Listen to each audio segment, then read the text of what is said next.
to Lights Out.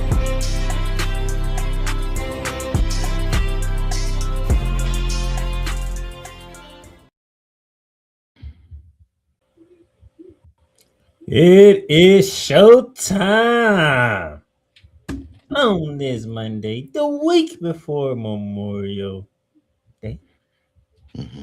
Surprisingly, it's not at the end of the month this time. It's actually right before the end of the month. Well, I mean, Memorial Day normally is toward the end of the month anyway. So, a week from Memorial Day. Hope you had a great weekend. Hope you enjoyed some hoops action, which the two of us will break it down. The Playmaker down in silence here, and to my right is the one, the only PEP of all EPs, Mr. Cole Johnson. How you doing? Well, thank you. I'm doing well. Thank you, ladies and gentlemen. It is a pleasure, an honor, and a privilege to grace your presence yet again. Thank you. Thank you, sir. Thank you for joining us today on the YouTube channel, the Playmakers Network YouTube channel, that is. If you have not subscribed to the Playmakers YouTube channel, do us a kind favor. Hit that subscribe button, hit the notification bell. So when shows like Shooting Lights Out comes on live, you will be notified and you can join us to talk basketball. If you're watching on my personal LinkedIn, the Playmaker down there, Silence LinkedIn page, hit me with a connect on LinkedIn and also slide over to YouTube. Type in the Playmakers Network and hit that subscribe and hit that notification bell on YouTube so you can be a part of the group that'll watch the Shooting Lights Out and every other things that we do with the Playmakers Network, such as Ramley Talk, Bearing Down the Gridiron, which is we about what, a couple of months away from starting to ramp that back up. At least about 2.5 months, yeah. Don't want to miss that.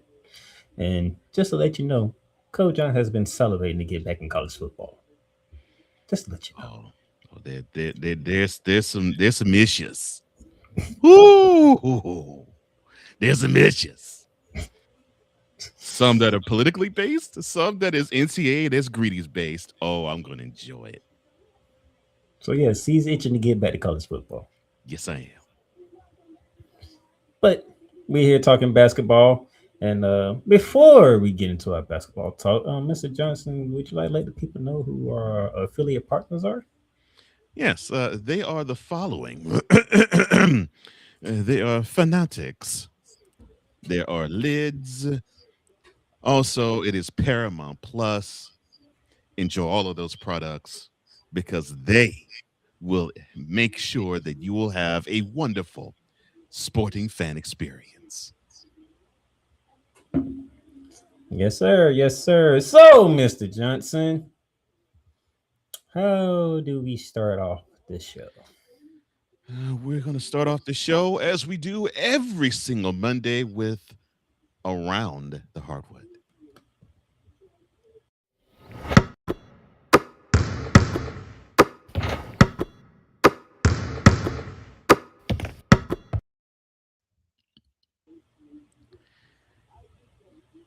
And we have a dignitary to award a special honor to. Well, actually, we won't be awarding it. It will be the crypto.com arena. They will award it to this wonderful person. It is Basketball Hall of Famer Lisa Leslie. Well, she will join some of the most accomplished athletes in the history of basketball, as she will be memorialized with a statue outside of crypto.com arena in Los Angeles, California.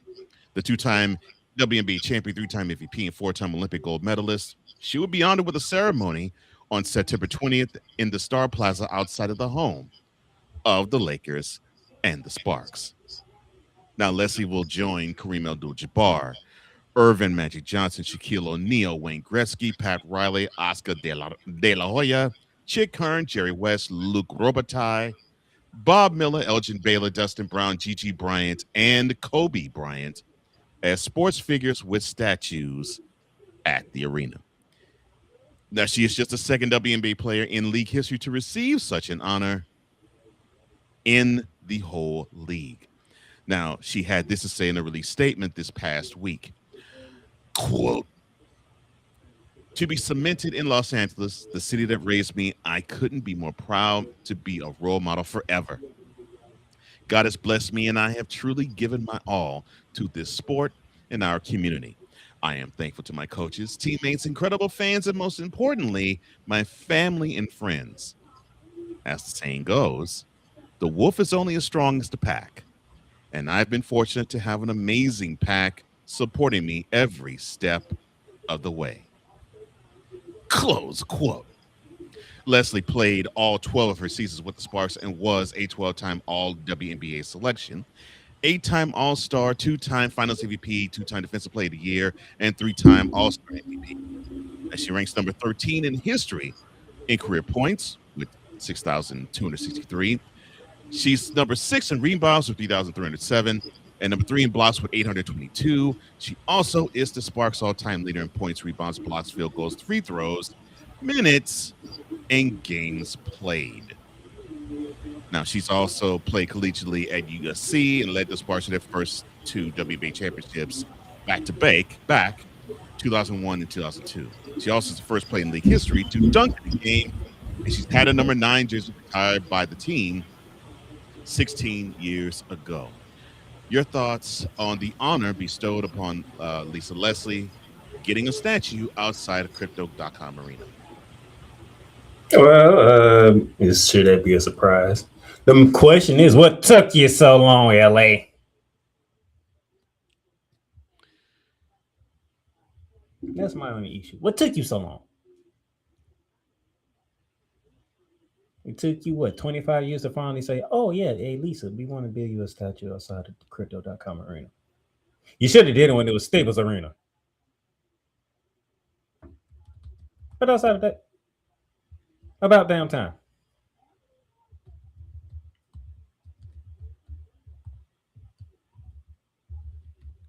That's it? Yeah, that's it. About time. That's it? Wow. About damn time. Okay, about time. That's it. Okay, got you. She shouldn't have to wait 25 years. Oh, no, she shouldn't. But unfortunately, she did. Magic Johnson had this to say about Lisa Leslie and her career. Quote, Lisa's hard work and commitment has made her one of the best players to play the game. Lisa's legacy isn't just measured by championships and accolades, though. It's defined by the doors she's opened and the standards she set for generations to come.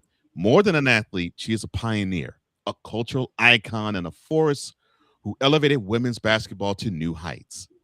This statue celebrates her excellence, her leadership, and the future she helped create.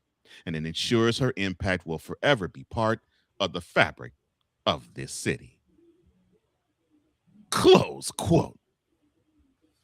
And so will LeBron James. That concludes this episode. No, it doesn't. Oh. It doesn't. No, it doesn't, mister. See, you don't be paying attention. You don't be paying attention because, ladies and gentlemen, tonight we're having an executive meeting on air. You only gave me one article because I didn't have to give you the other article if you was paying attention. See, this is what happens when you don't pay attention to what's going on in the sports world, ladies and gentlemen. Because he should have known that there was another talking point around our hardware that was coming about. Ladies and gentlemen, without surprise, we know who's the MVP of the NBA. You could have put that as a fast break. Shai Gilgeous-Alexander is your 2026 here NBA MVP going back to back, making him the 14th player in NBA history to go back to back. Mr. Johnson, would you like to do the honors of reading the list of 14 players? Yes. All right. And they actually go from recent to past. Nikola Jokic, Giannis Antetokounmpo, Stephen Curry, LeBron James, Steve Nash, Tim Duncan, Michael Jordan, Magic Johnson, Larry Bird, Moses Malone, Kareem Abdul-Jabbar, Wilt Chamberlain, and Bill Russell. Oh, and this also makes SGA he has one more MVP than Shaquille O'Neal and Kobe Bryant. I just a lot of people are still angry at Steve Nash now. Thanks a lot, Coach Yeah. Johnson. What did I say? I didn't say anything. I just spoke facts. Yeah, you know how facts gets to people. Yes. Now I see people take issue with the fact that SGA won MVP. They felt like No, he somebody deserved it. like Wemby should have won MVP, but No, he deserved it. if y'all been paying attention to what me and Coach Johnson told y'all, we told y'all he was going to finish third. It was Yeah. between Nikola Jokic and SGA. The minute he got awarded the Defensive Player of the Year, it's like, yeah, he's gonna get his shine, and that's the shine he's gonna get, and he's gonna get the MVP. It just ain't gonna be now. So I'm not shocked. And by the way, the reason why we don't have a problem with SGA, you want to hear this stat, Mr. Johnson? How many games they play in a regular season?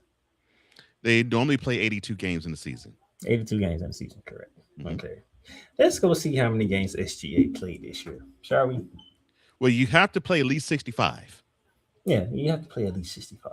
Yes, Mhm. that's. But I know he played more than 65 this year. Let's see how many games SGA played. Because for those of you who don't like SGA and don't think he was deserving of the reward, which is stupid beyond me, but It's very stupid. I would not indulge myself into the stupidity that y'all want to spew out. So I'm gonna give you stats. Since y'all love analytics and stats and all that other stuff, Mr. Johnson, guess how many games SGA played this year? I'd probably say 78, 68. 68. Okay. Played 68 games this year. Guess how many points he averaged this year? I think it was what, 33? 31.1 points. 31. Okay. 31. Okay. 31.1 points a game. How you play 68 games and average over 30? Let that sink in for a minute, people. The man played 68 games and averaged over 30. Which means, Mr. Johnson, guess what? In all 68 games, he scored more than 20 points. So he scored no less than 20 points in every game. Wow. Every game. That's impressive. That's impressive. So he was guaranteed to give you 20 no matter what. Wow. Okay. And on top of that, he was shooting 55% from the field. Yeah, his efficiency is that to me. If you really want to know what got him the award, that efficiency got him that award, along with the fact, of course, the team has the best record. But yeah, his efficiency got him that award. I mean, This what more dude, do you- this dude does jumpers, and he shot 55% of the field. And by the way, he gave you 4.3 rebounds a game and 6.6 assists a game. He's a well-rounded player. There's no question. So, I mean, and we're talking about y'all mad about Victor not getting the MVP, but Nikola Jokic had a better season than Victor. Y'all just Yeah. like the aesthetics of Victor went beyond. Yeah. Joker averaged a freaking triple double in the regular season. Yeah. Again. I was about to say, yeah. Nikola averaged triple double. So for that reason alone, I knew Wemby was gone. I'm like, yeah. I mean, Nikola has a better year, and he's not gonna get the award than Wemby. Yeah. And it's not hating on Wembyama. His time's coming. He's just young. And you had players who had better individual seasons. One of them happened to be on the team that had the best record in the NBA, and that pretty much means you ain't gonna get the award if that happens.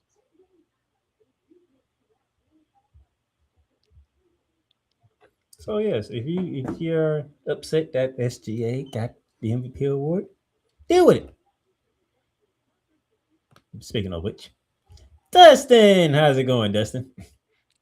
One half of No Credentials Required's own Dustin Henry, or El Dusto 6'7". He says the people who don't like SGA are just mad he's not on their team. Yeah. He deserved it. He goes on to say, he does. He has been he has been the best player in the league the last 2 years, without question. And you can have these other players who have done magnificent feats. I mean, you just said it. Nikola Jokic, once again, averaging a season triple-double. Victor Wembanyama, blocking everything and your mama throws up in the basket. But this dude, in a spectacular way, you can watch a Thunder game and you're just amazed. This dude pulls out of his hat 35 points. It's like, how did he score that? I'm finna say this, and people might jump on me for saying this, but if we're gonna keep it a buck, like Cam Newton like to say, Cole Johnson. I'm sorry to say this, but SGA might be the purest scorer ever to play the game. Survey set.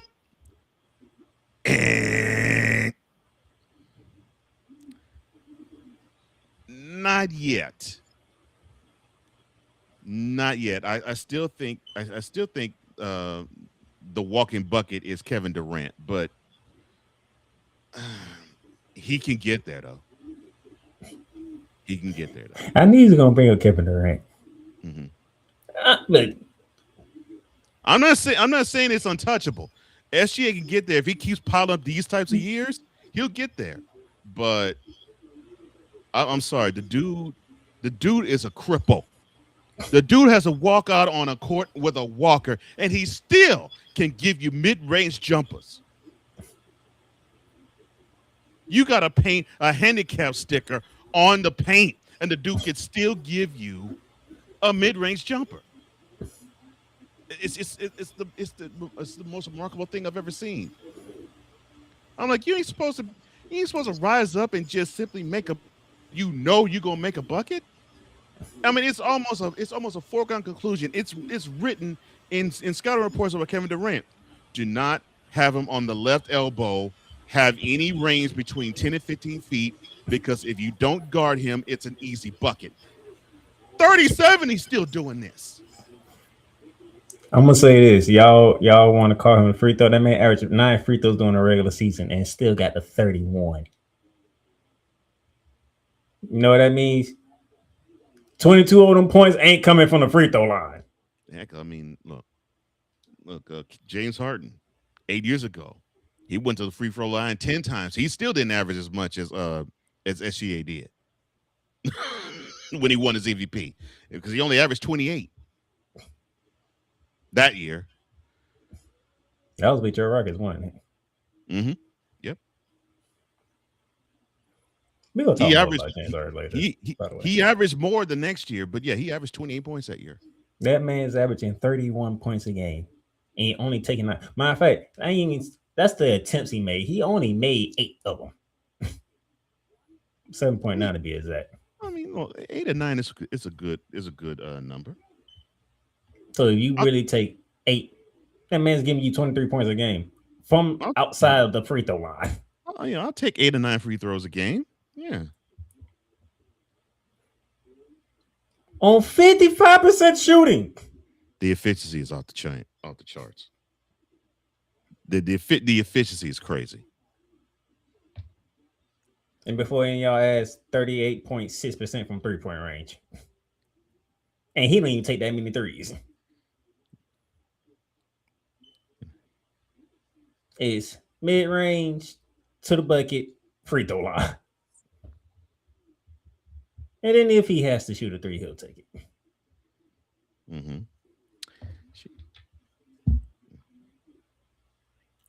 So your MVP for 2026, SGA. Honor well deserved. We ain't shocked. Now you can say your line, sir. Okay. Well, SGA, we're happy that you got the award you deserve. Now let's see if you can do the same thing this year as you did last year and end your season in mid-June with hoisting the Larry O'Brien Trophy in OKC. And with that, it concludes this episode's Around the Hardwood.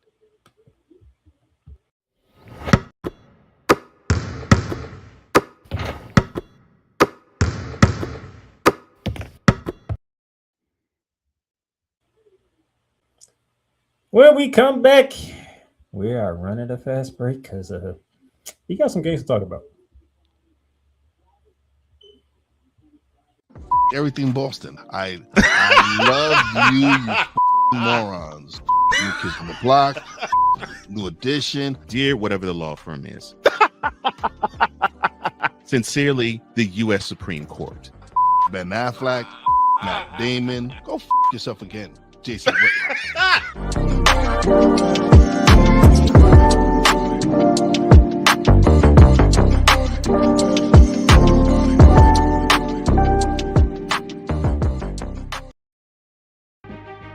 Sometimes it's not even about the jerseys. It's the hat that sets it off. Snapbacks, fitties, truckers, whatever your style is, that's how you rep your team every day. If you're looking to upgrade your collection or find your next go-to cap, we got you covered. Hit the link in the description and shop the latest styles right now through Lids. Every team, every style, every day. Top off your fit the right. That's right. Welcome back. Yes, top off your lid the correct way with Lids. Lids. Any promotion that you can get, free shipping over $24 in the US. You can also get 25% off. Yeah, of course, it had to be a Yankees cap you highlighted. Hey man, look. Would you stop hating? I'm not hating. I'm just observing. That was hatred coming out of your mouth.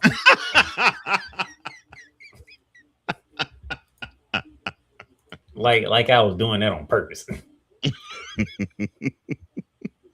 I'm marketing here, man. Work with me. I know. And you're doing a wonderful job. So we're a growing network. We got things to do.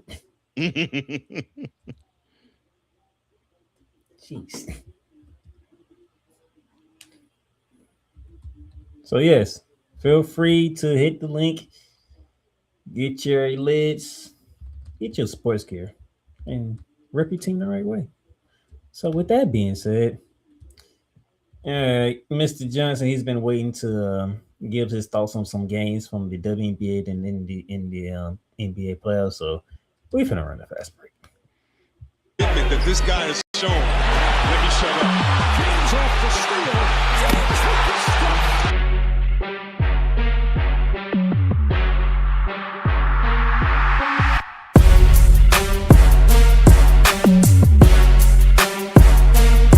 Rebound by Adams, his sixth.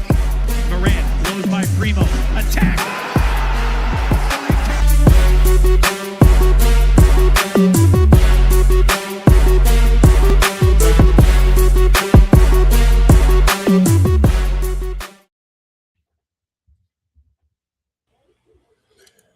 And as we run the fast break here on this lovely Monday, we're beginning the WNBA. So, Mr. Johnson, my spotlight game for the weekend. Good choice. Good choice. The Aces and the Dream. The thought was what we saw on opening night for the Aces an anomaly? Was it a fluke or was it a portent of things to come? It looks like the Aces are showing fight, and it looked like that opening night ceremony dumping that they received at the hands of the Mercury was an aberration. This was a really good game. Both teams showed their wares in different parts of the game, but this was ultimately the Aces to win. 85-84. I'm sorry. Yeah, 85-84 was the my bad. It is 85. 107-104 is the final score. I'm sorry. I was reading the top and the bottom. I was like, 107-104 is the final score. For the losing Dream, Alicia Gray is showing why she is going to be a future MVP candidate. 25 points, 9 rebounds, and assists. And the point goddess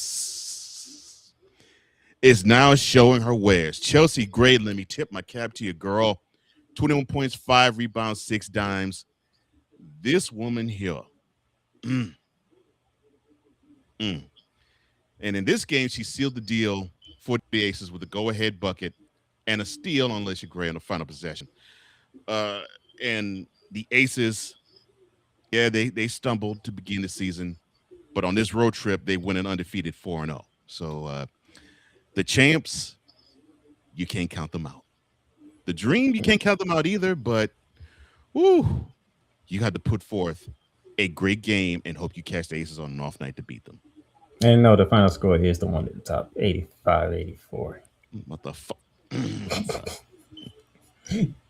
I was trying to correct you, but you kept going. I'm like, so yeah, that is. Don't make the mistake, son. I'm sorry.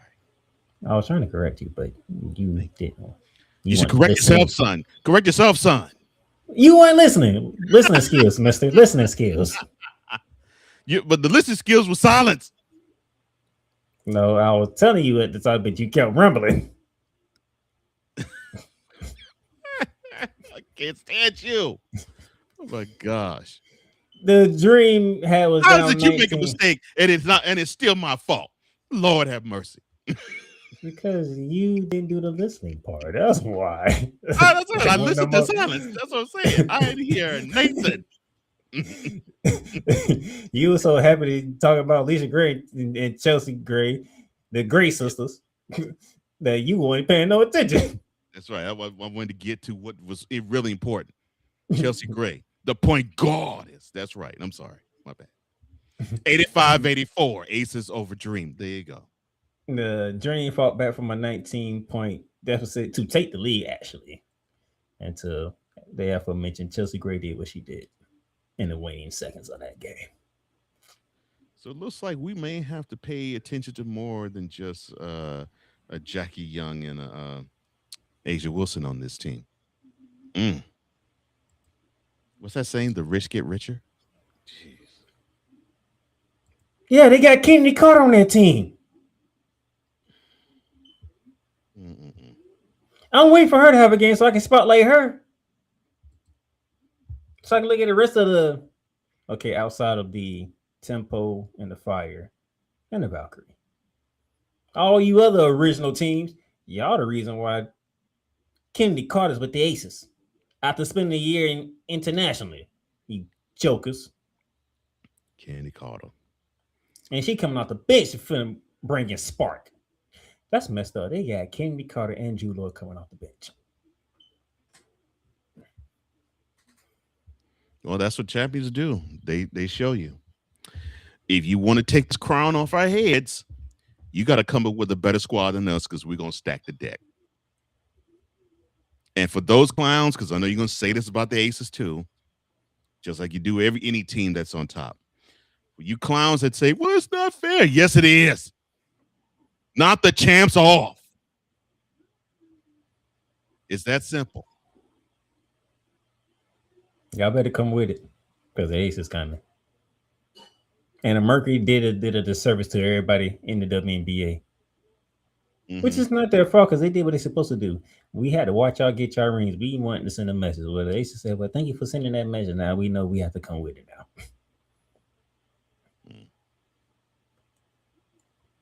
From the Spotlight game to the Quick Hits.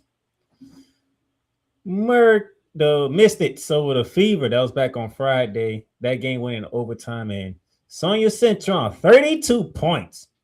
She outdid Caitlin Clark. Friday night, she outdid Caitlin Clark in her own building. And you wonder why I did not say Caitlin Clark is one of my top 10, is not in the top 1, 2, 3, or 4. Yes, no, man. She ain't 1, 2, 3, or 4 on my list. I said it. I mean it. I stand on it. She ain't one of mine either. I know she's not yours, sir. This was not pointedly directed to you. Yes, I said it. No, I'm saying because Snowman 10 toes down. So Snowman came after you and then come after me. 10 toes down. According to somebody, she's not even top 10, which that's debatable in my opinion. But and you know who Just by the fact that people actually go to arenas and watch TV because of her. She's top 10 just for that alone. I'm sorry. She just is. If he's watching. But doggone it, yes, right. That's right, Snowman. Caitlin Clark is not number 1, 2, 3, nor 4 on my, heck, not even number 5 on my list. She wasn't even 5. Jackie M was 5 on your list. And I still stand by it. Jackie M was 5 on your list. That's right. I still stand by that. Chicago Sky beat the Minnesota Lynx on Saturday, 86-79. Good road win for the Lynx, but the rookie from another champion that we know of, Gabrielle Jaquez. Win for whom? The Sky. You said the Lynx. I said over the Lynx. Okay. See, listening skills. That's my listening skills are top notch. No, they off today for some reason. They ain't off. Gabrielle Jaquez going for 20 points and 8 rebounds to get the Scotty first road win of the season. A big road win, so that. Speaking of road wins, the tempo over the Sparks, 106-96. They'll get their first road win of the season. Brittany Sykes goes for a career high 38 points.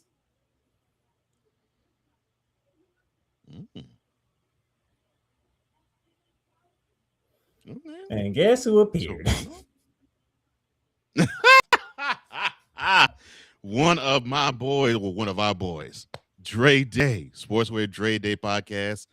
Oh man, you doing big things. You know we here with a lot of WNBA stuff, and he says about Caitlin Clark, she's not. You doggone right, she's not. I think he was referring to the top 10 part, not the top 5 part. That's what I'm saying. I know he's referring to that. The other half of No Credentials Required, Ryan McCarthy, or McCarthy Ryan 14. He says, afternoon, gents. Kelsey Plum. Yes, please. Oh, wait. Wrong podcast. Well, I mean, you can say that here, too.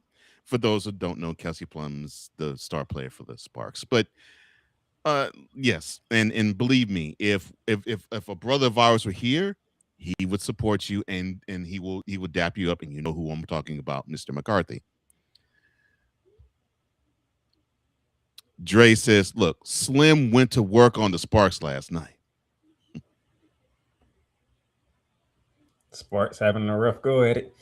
And then, as we continue on, the scoreboard sweep, Mr. Johnson. Yeah, so we'll get to the one that makes me happiest last. The Sparks, they rebounded and they beat the tempo down. The Mercury, they turned back the Sky. The Fever, they sheltered the storm.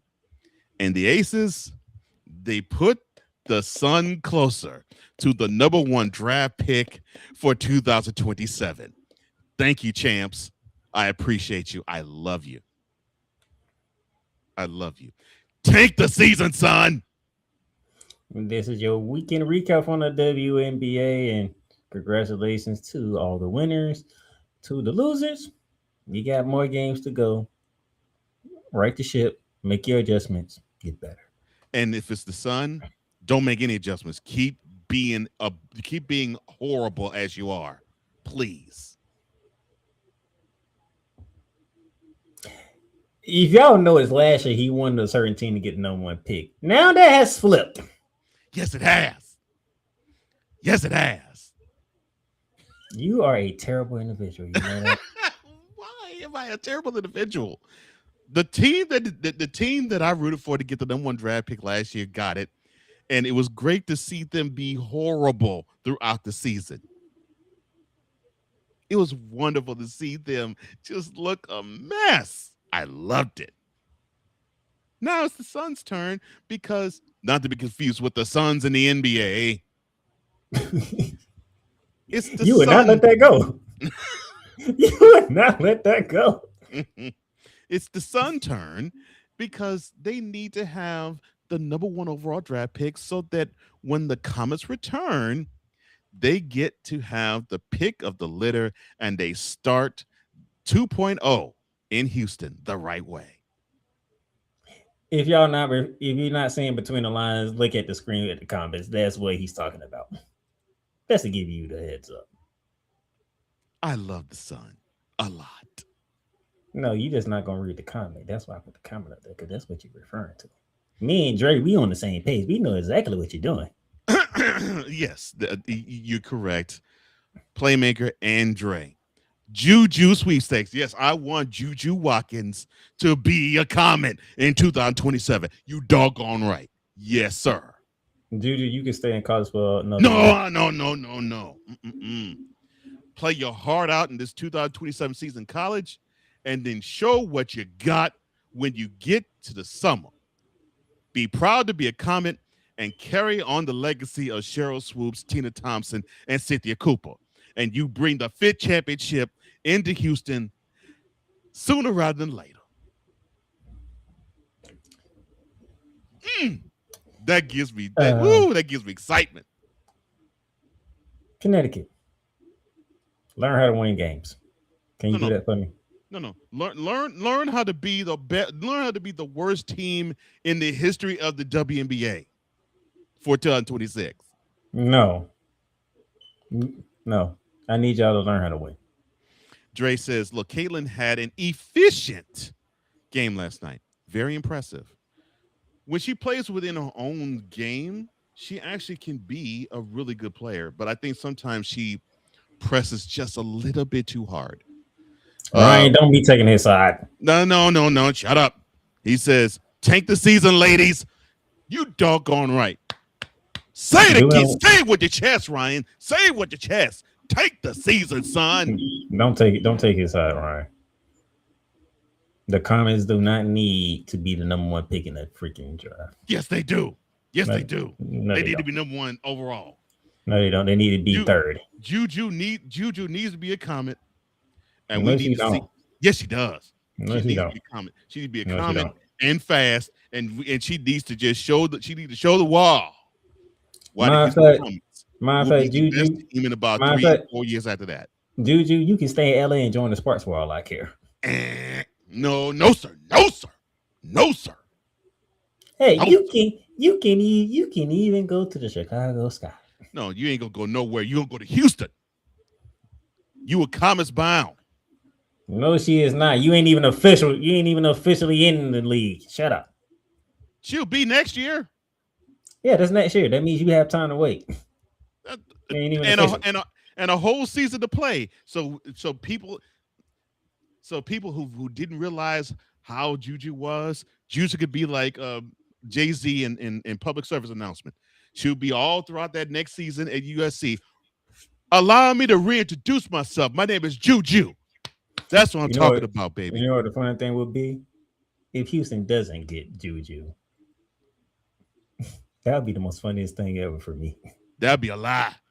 No, it won't. It'll be the most funniest thing for me. Ain't no funny thing. It'll be a lie. It'll be a funny thing because your butt don't know how to act. You acting like Stephen A. Smith when it comes to the goddamn Knicks. Y'all don't know how to, y'all don't know how to act by the way y'all team. Good gracious. Excuse me. I don't sing go Houston, go. I don't sing that bull. You would when soon as Houston come back. No, I would not. Yes, you would. You're already doing it. They ain't even here. I would not sing that crap ever. You're already singing praise. They ain't even here. Go, New York, go, New York, go. Go, New York, go, New York, go. Shut up. You'll be wearing red colored rose glasses. I don't ever wear. In this case, I think it'd be red, and they probably will go to the navy. Red and navy colored glasses. Why would they go red and navy? That don't make sense. Because that was the colors of the team. Red and black. Red and navy. Red and black. Son, I was what team you root for? What team you root for? What team do you root for? What team do you root for? Don't worry about that. What team do you root for? A team that's what team did I root for? The team you root for a team that's not in the league. And navy. I know that. I'm saying go red and black. That's what I'm saying. You gotten right. Red and navy. That's the colors of the Comets. They can go red and black. Don't do the Rockets bullshit. Red and navy. Might as well. They've been around longer than the Comets. And they're the only reason why they back because of the Rockets. The Rockets. They ain't there because of them. They're there because of the owner. And if the owner didn't have the Rockets? He'd probably be owning something else. Exactly. Thank you for making and still bring the Comets to Houston. No, he wouldn't. He wasn't even thinking about the Comets. Oh, he was. He'd been thinking about the Comets ever since he took over the Rockets ownership. And actually, before he took over Rockets ownership. Because he wanted to bring the Comets back. He wants to bring an NHL team to Houston. I don't want him to do that because we won't appreciate NHL here. But that's been 2 to 3 things he wants to do. Of course, the third is bring a third championship to Houston, but that's going to be tough sledding. Dre says, Juju got to come out next year because 2028 belongs to Sarah Strong. Thank you.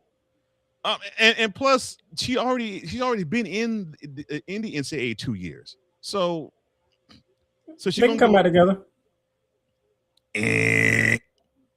That's you know full. You played the sport. You know full well how this goes. If you're not noticing what I'm doing, why you keep answering? You know the sport. No, because you say crap like you don't know the sport. And people will think that you have no idea what you're talking about because you're BSing. And I know you BSing. That's what's pissing me off. You BSing.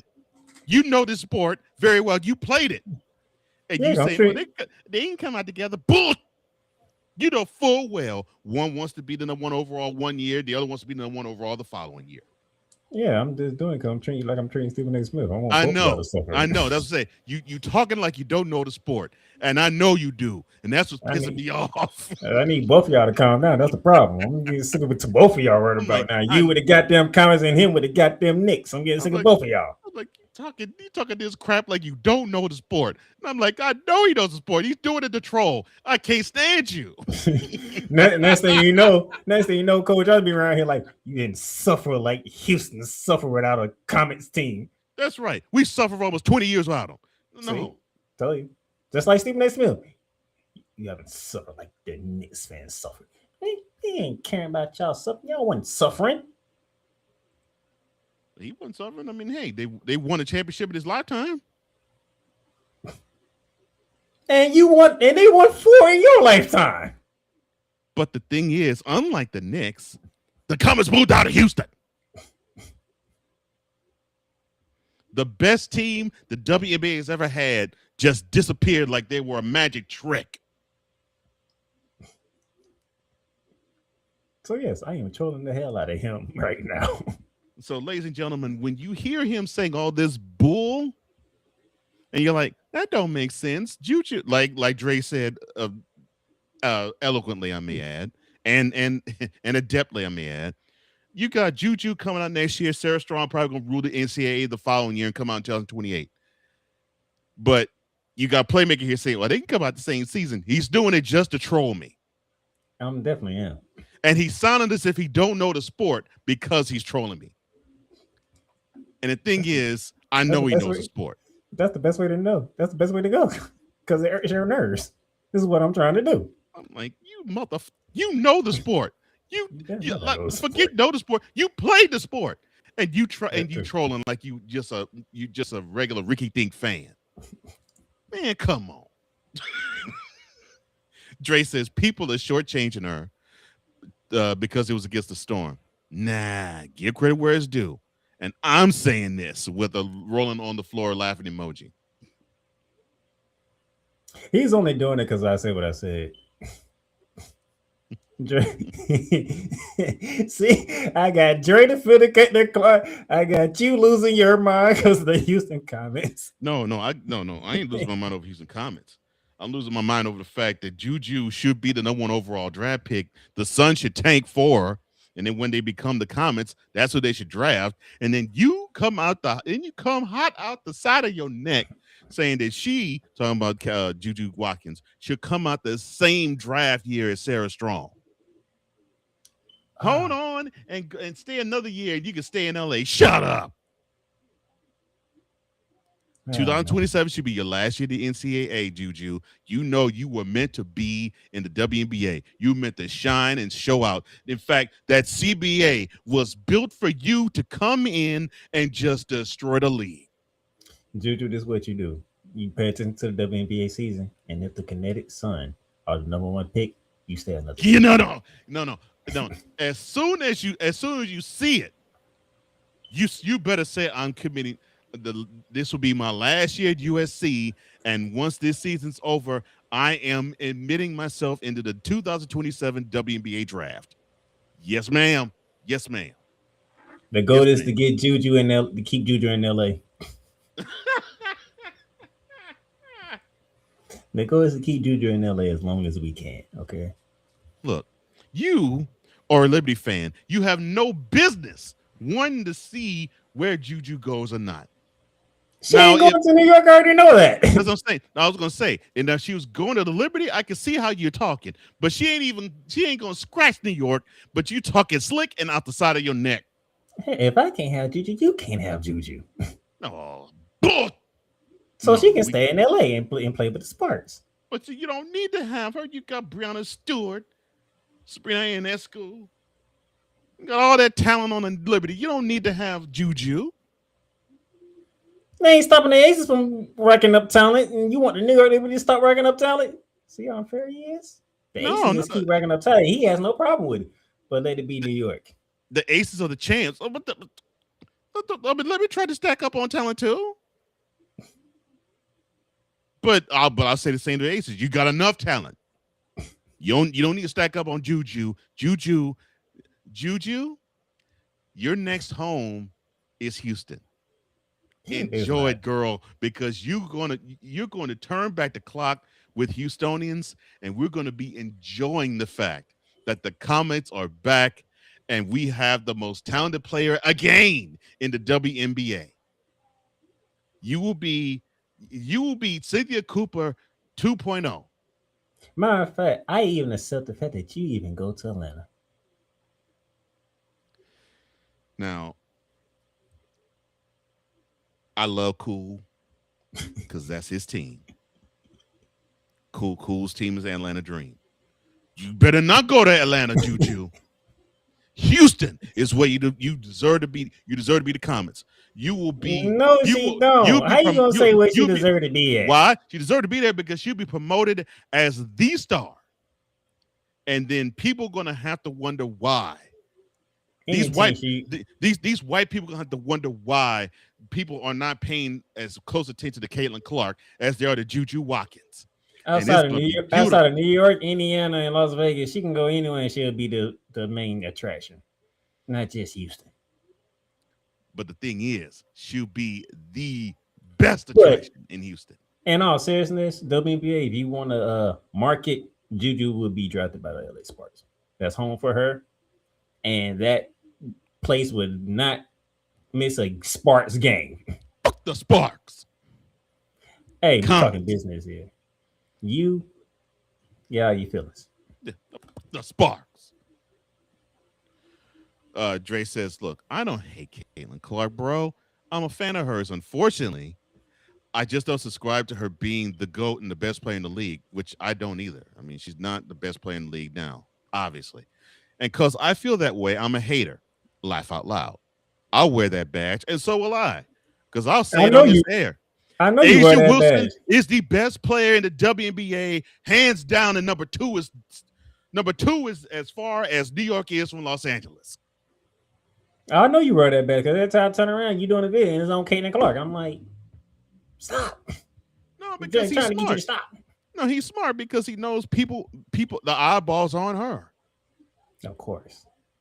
Dre smart, the eyeballs on her, but he's still telling the truth. And I don't hate Caitlin Clark either, but he's telling the truth.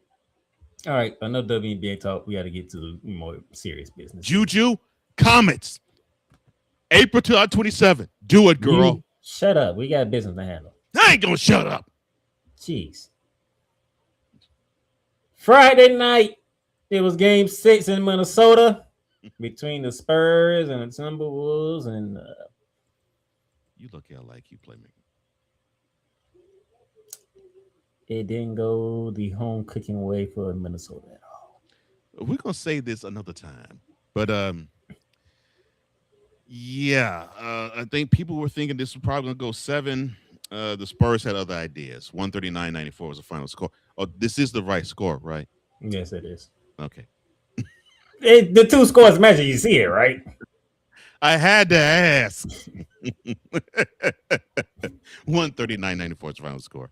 The Spurs basically just took control of the game in the third quarter. They basically were toying with them in the first half. They took the control of the game in the third quarter, and I'll talk about the talk of this after. No, we're gonna talk about this. No, I Oh, mean, I got it.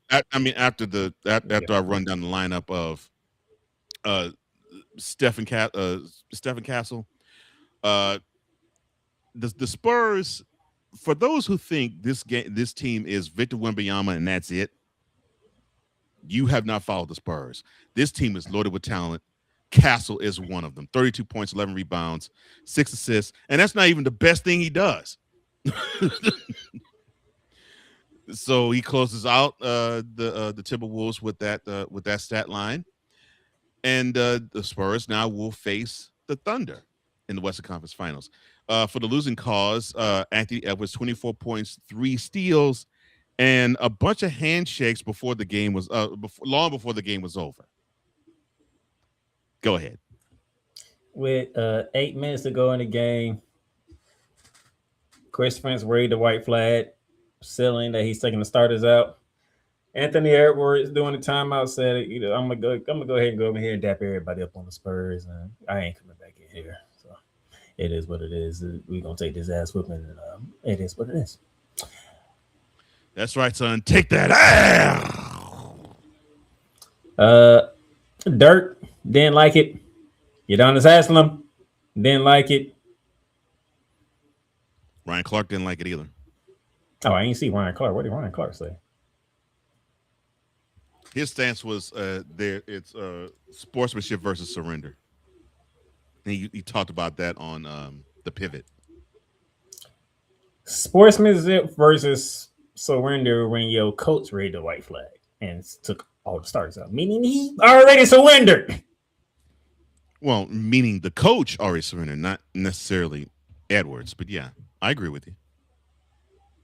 Now, guys, like, okay, don't you just go to the bench, cheer your other guys on who've been on the bench for you, stuff like that, and then you dap them about to get stuff like that.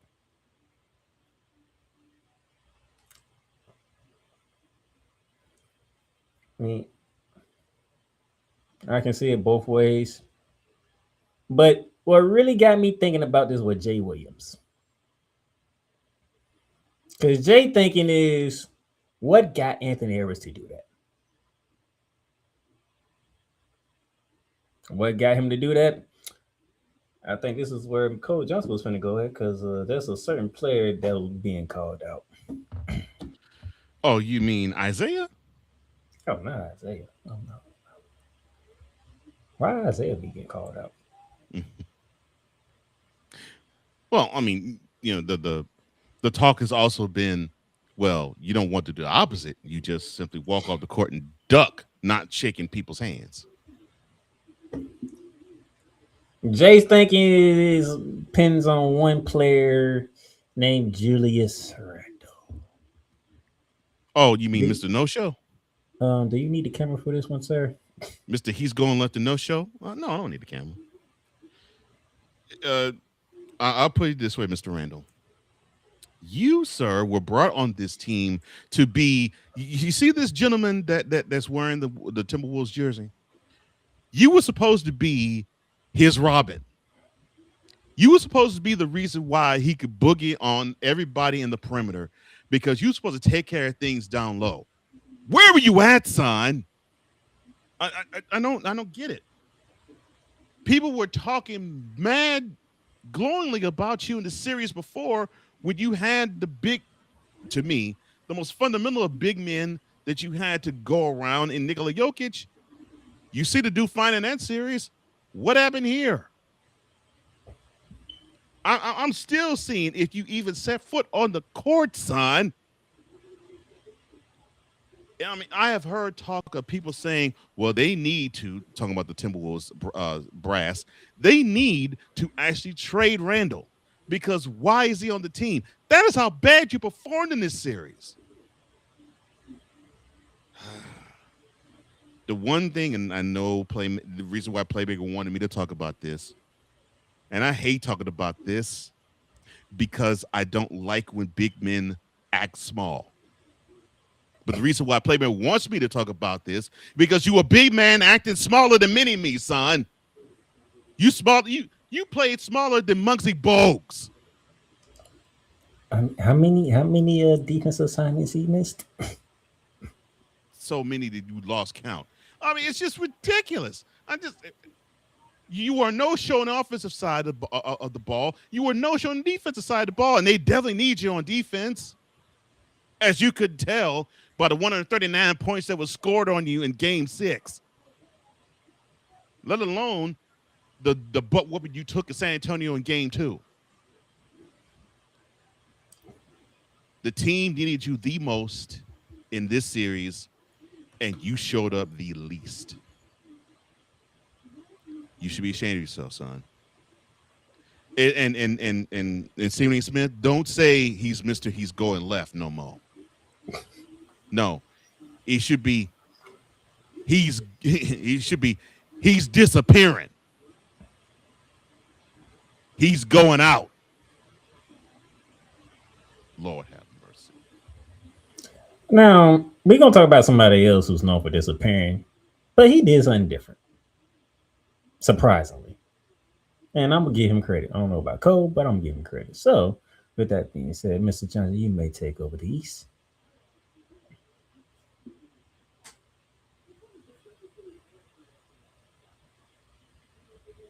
You muted, sir. Yeah, Mr. Playmaker and I were talking yesterday, and we actually were thinking that the Pistons would take advantage of Game 6 and that momentum and the butt woman they gave the Cavaliers in Cleveland, take it back home to Detroit and basically finish the job like they did the Magic the series before. Somebody forgot to give the Pistons the memo that a game was being played. Somebody must have forgot to give them the memo. 125-94 is the final score. The game wasn't even that close. And the Cavaliers, just like the Spurs beforehand with the Timberwolves, they basically played with their food and they toyed with the Pistons first half before they said, okay, enough. We want to go to New York now. We want to dispense of you and just destroy them in the third quarter. Donovan Mitchell led the way with many contributors. 26 points, 6 rebounds, 8 assists. He was the man who led the way. He led the charge, and he did his thing. Now, this is where I'm proud. Evan Mobley. That's how you're supposed to do it, big man. Show up like that more often, man. 21 points, 12 boards, 6 dimes. Show up more like that, Evan. You got it in you. Show up like that. Now, the Cavaliers, they win the series 4-3. They eliminate the Pistons. They're out the way. Donovan Mitchell, he now has his first ever conference semifinals victory, and he is now in a conference finals for the first time in his 9-year career. Oh, and they did all this work, and James Harden, where were you, son? Hey, see, that's where you're wrong at. I knew you. Maybe that's where I was wrong at. Even though James Harden did not have a great shooting performance, he most certainly didn't. He did the little things. Okay, he didn't check out. He didn't check out. He didn't mentally check out of the game. Okay, so he has 6 assists. Woohoo! When you a plus 31 in a plus minus category, that means you was doing something positive for the team, and you didn't check. He didn't.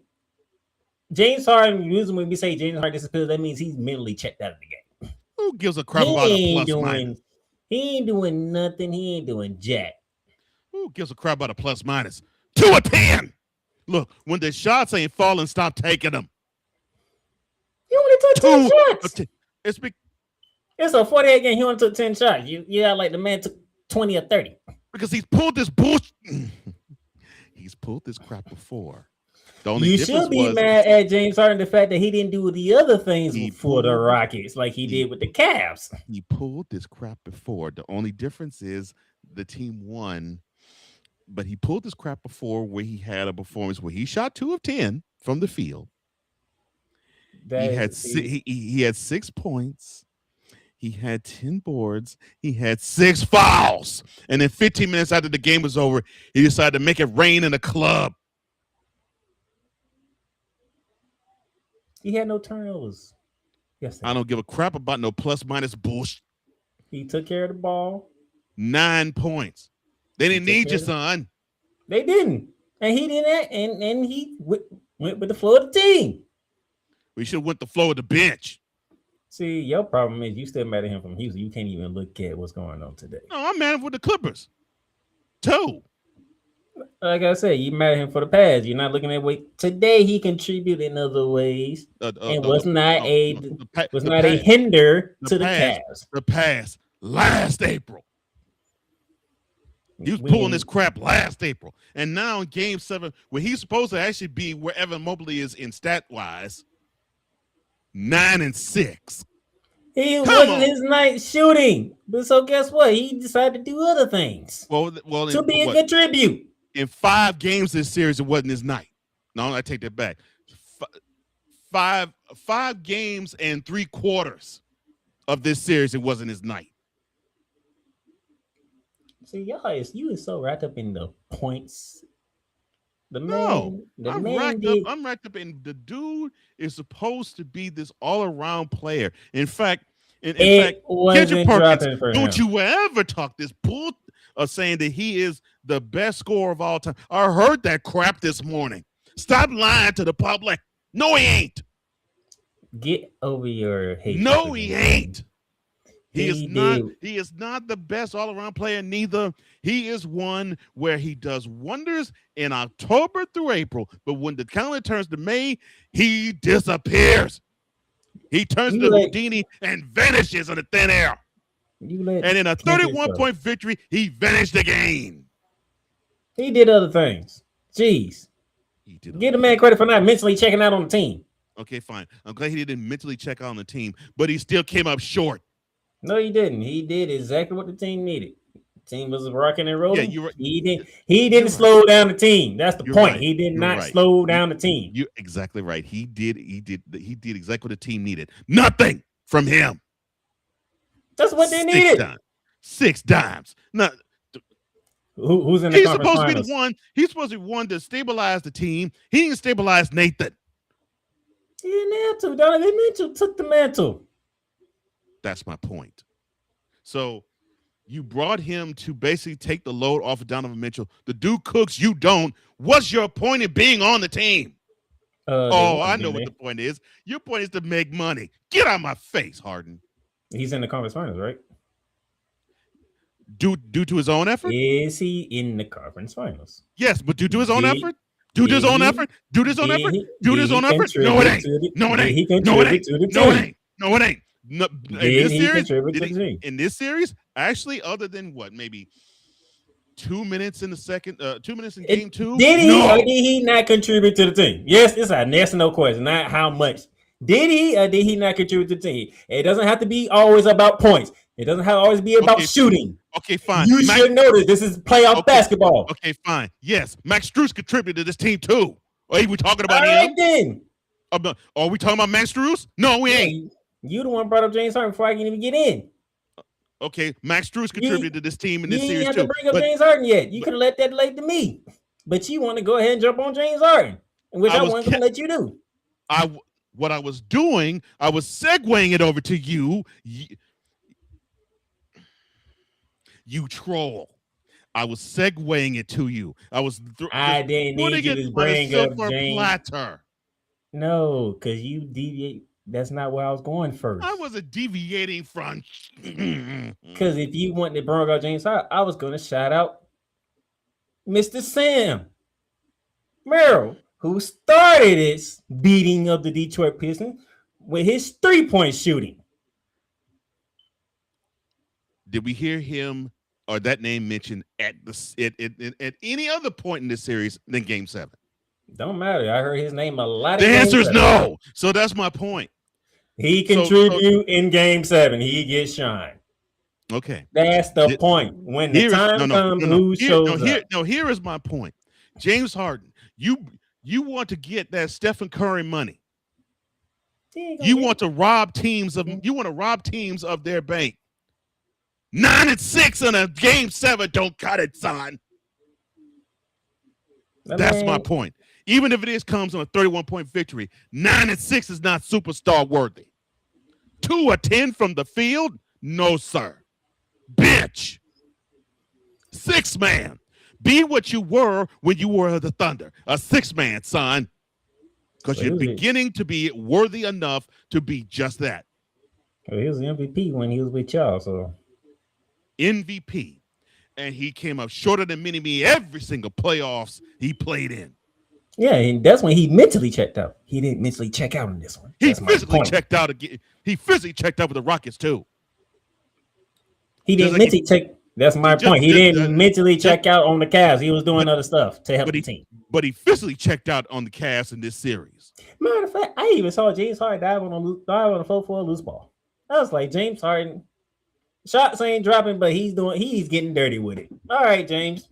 He's like, shots ain't far. I need to do other stuff. So why, if anybody else was to do it, we'll praise him. Hey, shots weren't dropping, but you were still doing other things. But when James Harden do it, we can't praise him for it. Oh, I'll praise him for it.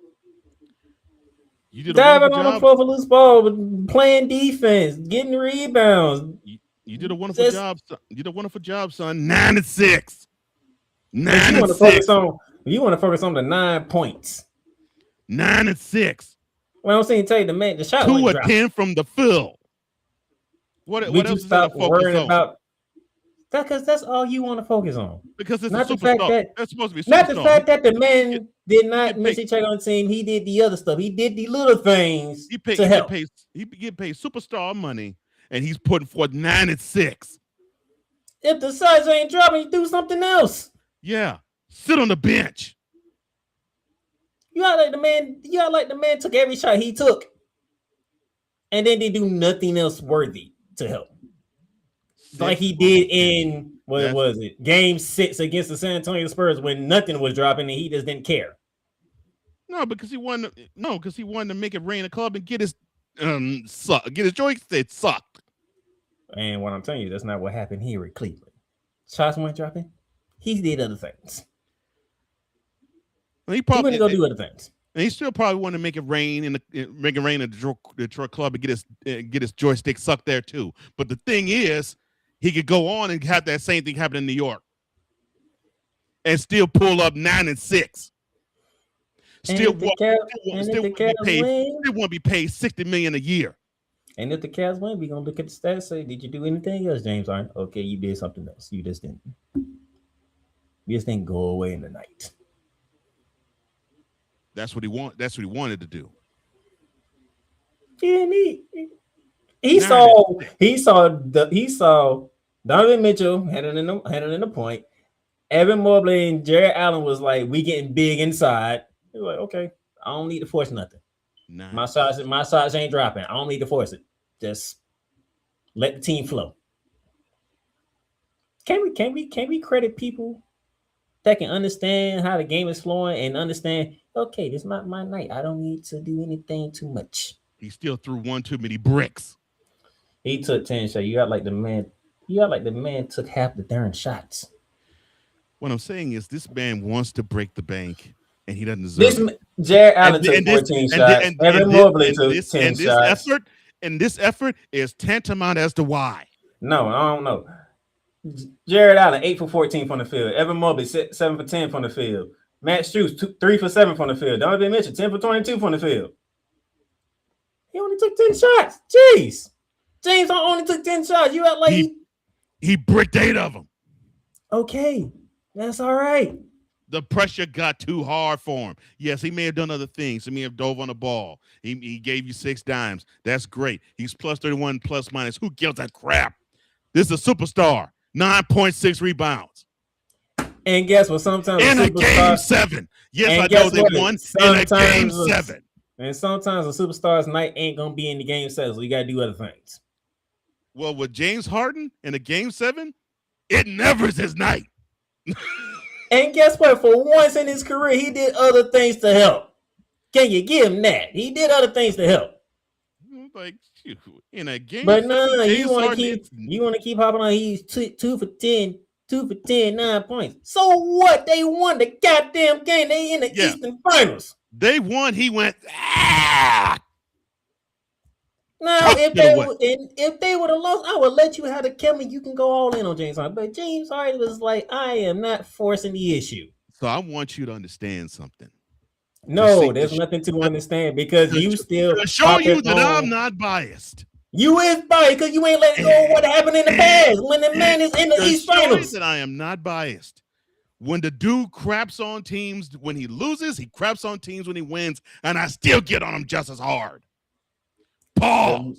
The man did other things to help out and not force the issue because he knew his shot wasn't dropping. You know he's gonna get those calls from the refs too. Guess what? He still did other things.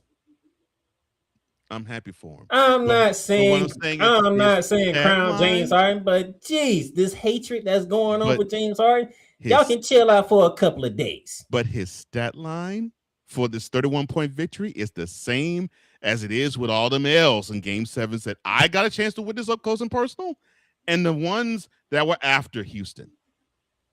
Same type of line, same type of effort.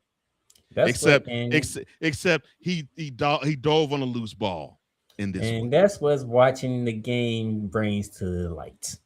That man was giving effort. Unlike those other ones that you pointed out. He was giving effort on the defensive end. He did what he needed to do on offense. Oh my gosh. I'm sorry.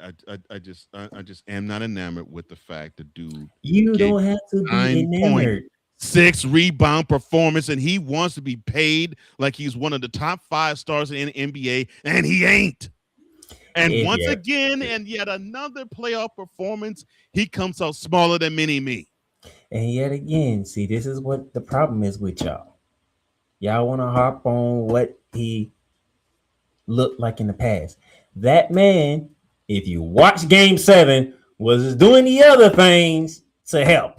He didn't mentally tap out. He did not just I'm looking at complain at refs. I'm looking at what that bus has done from 2012 on to 2026.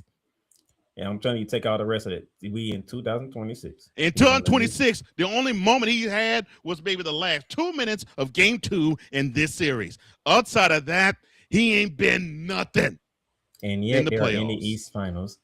Guess what? And he's not hindering the team. That is my point. And guess what? It ain't because of him. It doesn't have to be because of him. That's the point. It doesn't have to be. He can do other things to not hinder the team, which is not hindering the team. That was the case with the Clippers. What happened with them? The Clippers, that's because you can't depend on Kawhi Leonard. We know the issue with that. Well, you know why you brought them up? I brought him up for that reason. He didn't have to Kawhi Leonard. He did not have to be the number one reason for the Clippers to win, but they went out into the good night with him having the same type of stat line as he had yesterday. That's Kawhi Leonard team. Kawhi Leonard, get your butt healthy. James Harden was there to compliment you. You're not on the court. That changes the whole dynamic of the Clippers. Well, he complimented the Clippers very well. And guess what? What's going on with the Clippers now? Kawhi Leonard still ain't healthy. I mean, he complimented them very well. I mean, they looked really good in the regular season. And then when the playoffs came, they disappeared just like he did. No, but the Clippers didn't even make the playoffs. No, I'm talking about last year. This year, he wasn't even on the team second half. So, they was in the play-in and got knocked out. I'm saying Harden wasn't even on the team the second half of the season. And guess what? And guess who was healthy? Kawhi Leonard.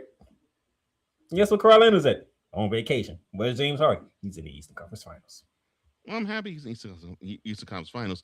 He needs to basically get on his knees and lick the souls of Donovan Mitchell and kiss the Kristen Louboutins of Coco Jones. That's what that chump needs to do. And shave that beard. Only thing he needs to do is whatever. Shave that beard and retire. That's the two things he needs to do. Shave that beard and retire. The only thing he needs to do is whatever the Cavs ask him to do, and just do that. And they should ask him to retire.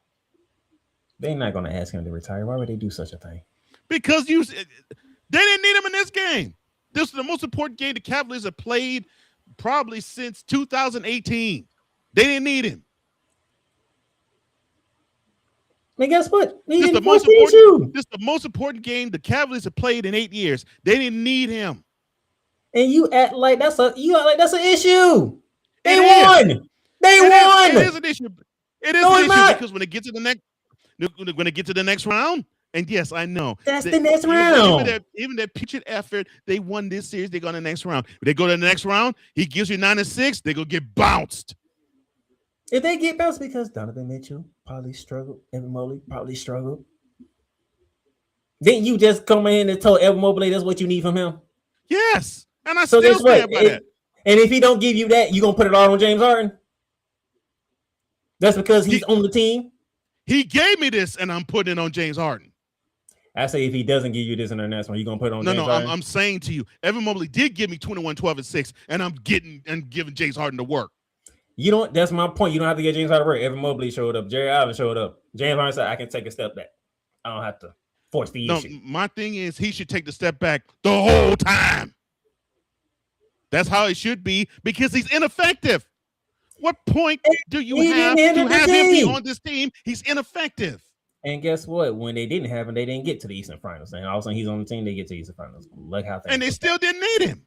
That's my point. They didn't need that chump, and they still. Saying that now, but they wouldn't never get into the conference finals. Yes, I'm saying that now. I still will say it. They didn't need the chump. And if they did get to the conference.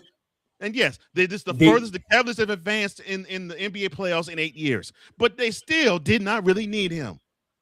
You saying that now? Was you gonna say that they didn't make it? Yeah. No, you wouldn't have. Yeah, you know I would have because I'm not the biggest James Harden fan. I'll admit that, yes. But I'm just saying, doggone it, if you want to have a superstar contract, give me 15 and 10. Can that man get to the next round? Give me 20 and 9. Give me something that shows me you have some skill that you really do want to put it out on the line for this team instead of just saying, "Oh, y'all got it." You ain't no superstar. Wait, so you want him to disrupt the every game? Every game 7 this chump plays, he comes up with that similar stat line. The man is letting with the team. Every game 7. Every game 7. As a matter of fact, didn't they do the same thing to Toronto in game 7?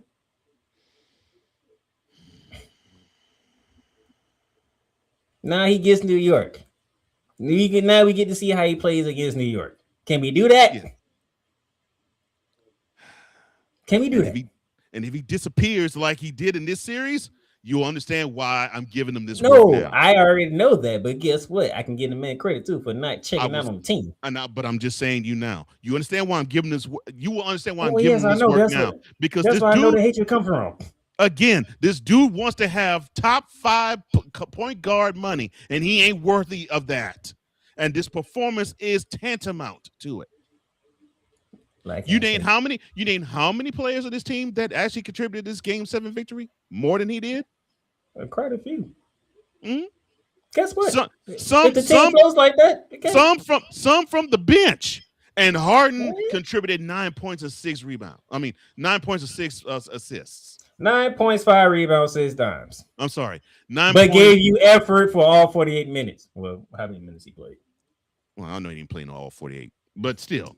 9 points, 6 assists, and 5 boards. Thank you for giving me 6th man energy.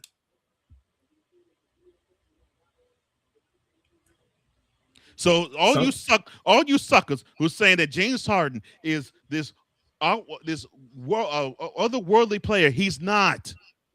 See, that's your problem. He basically he's nothing more than a role player who should be a sixth man on this team. That's your problem. You want to go at everybody who says stuff about players. I don't do that. No, I look at the player, I watch the game, and I go what they I'm did saying with that these game. 4 eyes. I'm not saying what these 4 eyes of seeing. And as far as seeing that beard doing bull. See, I'm you seeing, still singing from the other two teams. No, these 4 eyes have shown me that this dude keeps pulling bull spit in the playoffs for 15 years. Instead of saying, you know what, you didn't have a great night shooting as per usual, but you didn't check out on the team. You gave effort. You didn't just. I've been saying that about him ever since 2012, son. No, although he did not give effort. There was some nights he did. There was some elimination games he did not. Yes, but others is like, oh yeah, you did great effort, but the line is the same. You absolutely did not show up. That's when he was the man. He's not the man. That is Donovan Mitchell. He wasn't and the man. The man showed up. He wasn't and you just said he wasn't the man with the Clippers, and he still gave you the same stat line.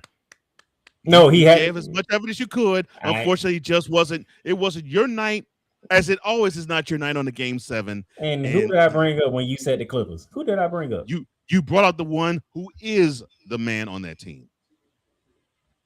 My point is, he did the same crap with the Clippers as he did here. Only difference is he did get picked up by more than Mitchell. He got picked up by Allen on defensive end, Mobley on both ends of the floor. He got picked up by other people on the team. That's the only difference. Outside of that, he still gave you the same crap in a Game 7. And guess what? That happens in team sports. And that's why you ugly Negro. Don't you ever ask for 2 years and $120 million. You don't deserve that. You don't deserve 120. You don't deserve 100. You don't deserve 80. You don't even deserve 60. Can we talk about that when that time comes? 2 years, 30 at the most, son. Can we talk about that when that time comes? We are talking conference semifinals. We ain't thinking about bags right now. Well, unfortunately, okay. Let me talk to you about one, Mr. Harden. I got a chance to watch him up close to personal 8 years. That dude is only concerned about the bag. I know, but guess what? He ain't talking bag. He ain't talking bag, but he's thinking bag. And that bag might as well be very small, son. I'm talking holding in the hand. No, I'm talking holding the wallet in the hand big. I'm starting to think you hate James Harden more than you hate Dallas. Yeah. Yeah. See, I need to hate it on to the side for this moment. No. The hate needs to be put front and center because this is the bull spit that I keep talking about with James Harden. You're supposed to be this. You're supposed to be the man that's supposed to take the big shot and make the big shot. You're supposed to be the one that is supposed to be the Robin to Donovan Mitchell's Batman. Well, son, where were you? You basically nothing more than one of Batman's villains. Donovan Mitchell's the man. That gets vanquished. I said Robin. That gets vanquished at the end. Every Robin don't show up in big time moments. No, but every Robin normally gives you second best player energy. Not always. And no, not always, but most of the time in 7 games, 5 out of 7. He did not give you second best player on the team energy. And I can just 6 out of these 7 games. Almost all 7 he didn't. And I can disprove that with 2 teams in the West. Their Robins don't always show up, and they ain't even most of the time either. Who? OKC. How many people show up as Robin? It's a revolving damn door with them. Well, Chet Holmgren normally is the guy who is the. Chet Holmgren don't show up all the goddamn time. But he shows up most of the time. He don't even show up most of the time. Yes, who was the one who busted LA? It wasn't Chet Holmgren. It was AJ Mitchell. I already said 5 out of 7 games. And Chet Holmgren gave you 1 game. He showed up. 1. Are you talking about with points? One game period. according to what he's supposed to be, he only did it one game. And Well, guess what? according He didn't need to because everybody else was on point. Well, according to what James Harden's supposed to do, he ain't done nothing. Guess what?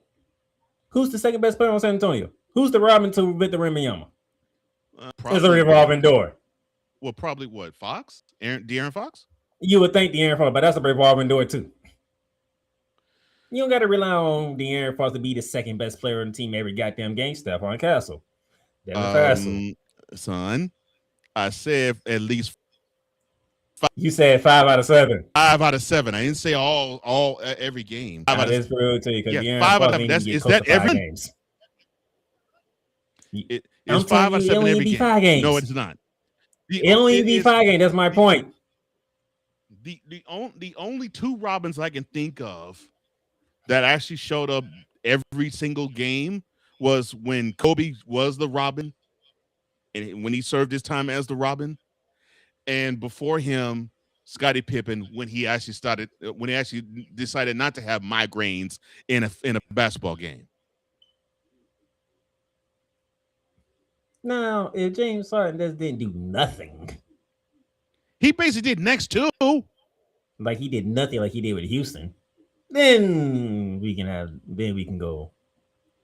It's just, but, it's just for me, and I'm being serious when I say this. You cannot give me James Harden is a great player, and he puts forth that type of performance in a game 7. He's not. I'm sorry. No, he's not. Never heard me say no. One thing you never heard me say, James Harden is a great player. He's not. He's horrible. He's horrible in a game 7. He's always been horrible in a game 7, and he's horrible in this one. And I know you had to give props to say he gave you effort, he gave you 5 boards, he gave you 6 dimes. He's supposed to be Donovan Mitchell's Robin. And he wasn't in game 7. And in another game 7, he gave you a vintage James Harden game 7 performance. So what do you want? So hold on. Positively putrid. You want James Harden to go for 35, 12, and 6 in the losing effort, or know the fact that Donovan Mitchell's on 1, Jerry Allen came to play, Evan Mobley came to play, but he got Sam off the bench shooting lights out. No, give me. I think I just let them have their moments and not just fit in. No. Give me 15 and 9, something like that. If he give you 15, that means somebody else is losing out, who was already on point, which is disrupting the flow. Is my point. And that goes to that's what you want him to disrupt the flow of the Cavaliers when he can clearly see. And that goes to my point. Don't have him on the court because he does not do anything. Why would I disrupt the flow of the team when I'm seeing the team? Okay, the team's on point. I don't need to force the issue. Then why is he on the team? He was brought to this team for games like this, and he gives you 9 and 6 and 5. If he was brought to the team for this moment and the others have showed up, what do you want him to do? Show up. You want him to take it away from them? 2 words. Show up. No, you didn't answer the question. If he knows his team, I want him to show up. So you want him to take away from his teammates, who is already there, who's already showing up. No. I want him who has contributed to this big league. I want him to help pull the wagon like he's supposed to. He ain't taking away from nothing or nobody when he helps pull the wagon. We all know if James Harden starts shooting the ball, it takes away from somebody like a Sam Merrill who was on point from the start. If he's on point from the start, James Harden, you don't got to force it. James on, and you can see Donovan Mitchell's like giving the ball. I'll facilitate tonight. All right, we good. It's knowing the game of that night, not this series. That night, it was on display that Sam Merrill came off the bench. He was on one. It was on display at the beginning. Donovan Mitchell is going to be the facilitator. Jackass. So guess what? For what? For doing nothing in the playoffs. If you bench him, if you bench him and they can't hang with the New York Knicks, what you gonna say then? I'm gonna say you brought this dummy on your team for absolutely nothing. And I'm saying it now in a victory. You brought this fool, you brought this clown, you brought this money succubus on this team for nothing. Because did you need him to win this game? No. Because in another game 7, he gives you another vintage, I really don't have it tonight performance. It's easy for you. So why do you have him on the team in the first place? I would say that in a game 7 dub. I'll say in the game 7 L. What I'm saying is that's easy for you to say, but no, you don't even know. It is not easy for me to say because I've seen this crap for 15 years. No, it's easy for you to say because Cleveland won. Whether they didn't have James Harden and they didn't win. If the score was reversed, I will say the exact same thing. If they didn't have James Harden and they didn't win the game 7, matter of fact, they probably wouldn't even got to a game 7. Look, if the situation reversed and you saw the effort from, it may not be as many points, obviously. You saw the effort from Mitchell. You saw the effort from Mobley. You saw the effort from bench players. You saw the effort from Allen on the defensive end, and they lost the game. I would still have the same vitriol for Harden in an L as I would in this dub. They did not need him. And you know what the funny thing is? This is the same team without James Harden last year, who you was getting on for how they played on Mother's Day against the Indiana Pacers. This exact same Cavaliers team without James Harden. My point is they really didn't need him. They just needed to grow up. And they did not need to have him. They just needed to mature because it was immature because they thought basically a team that was on the court against them would just roll over and play dead because they were number 1 seed in the East, and they got humbled because they allowed a team in one half to score 80 points. Do you think that would have been the case this year if they didn't have James Harden?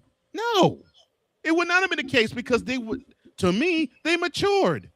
Are you sure they matured without James Harden? Yes. You don't know that for sure. You don't know that 100% for sure. They without James Harden. I don't. The team didn't rely on him because the dude put forth the busted performance yet again in another game 7, and they all stepped up.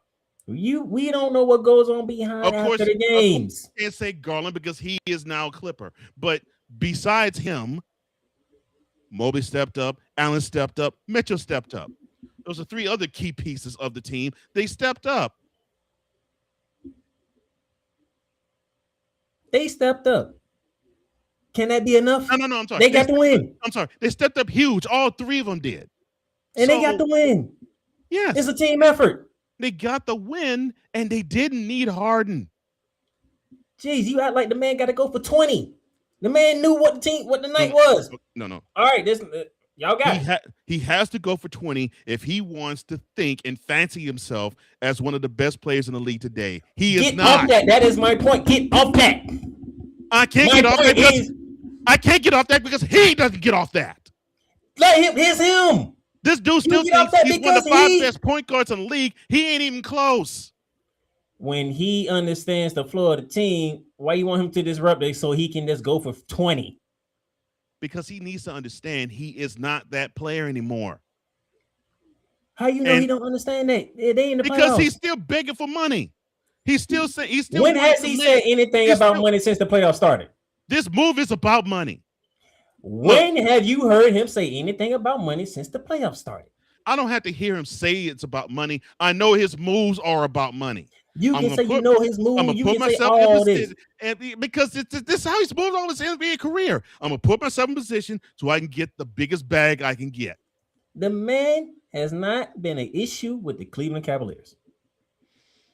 To me, he is one here because he has not been an issue for the Cleveland Cavaliers.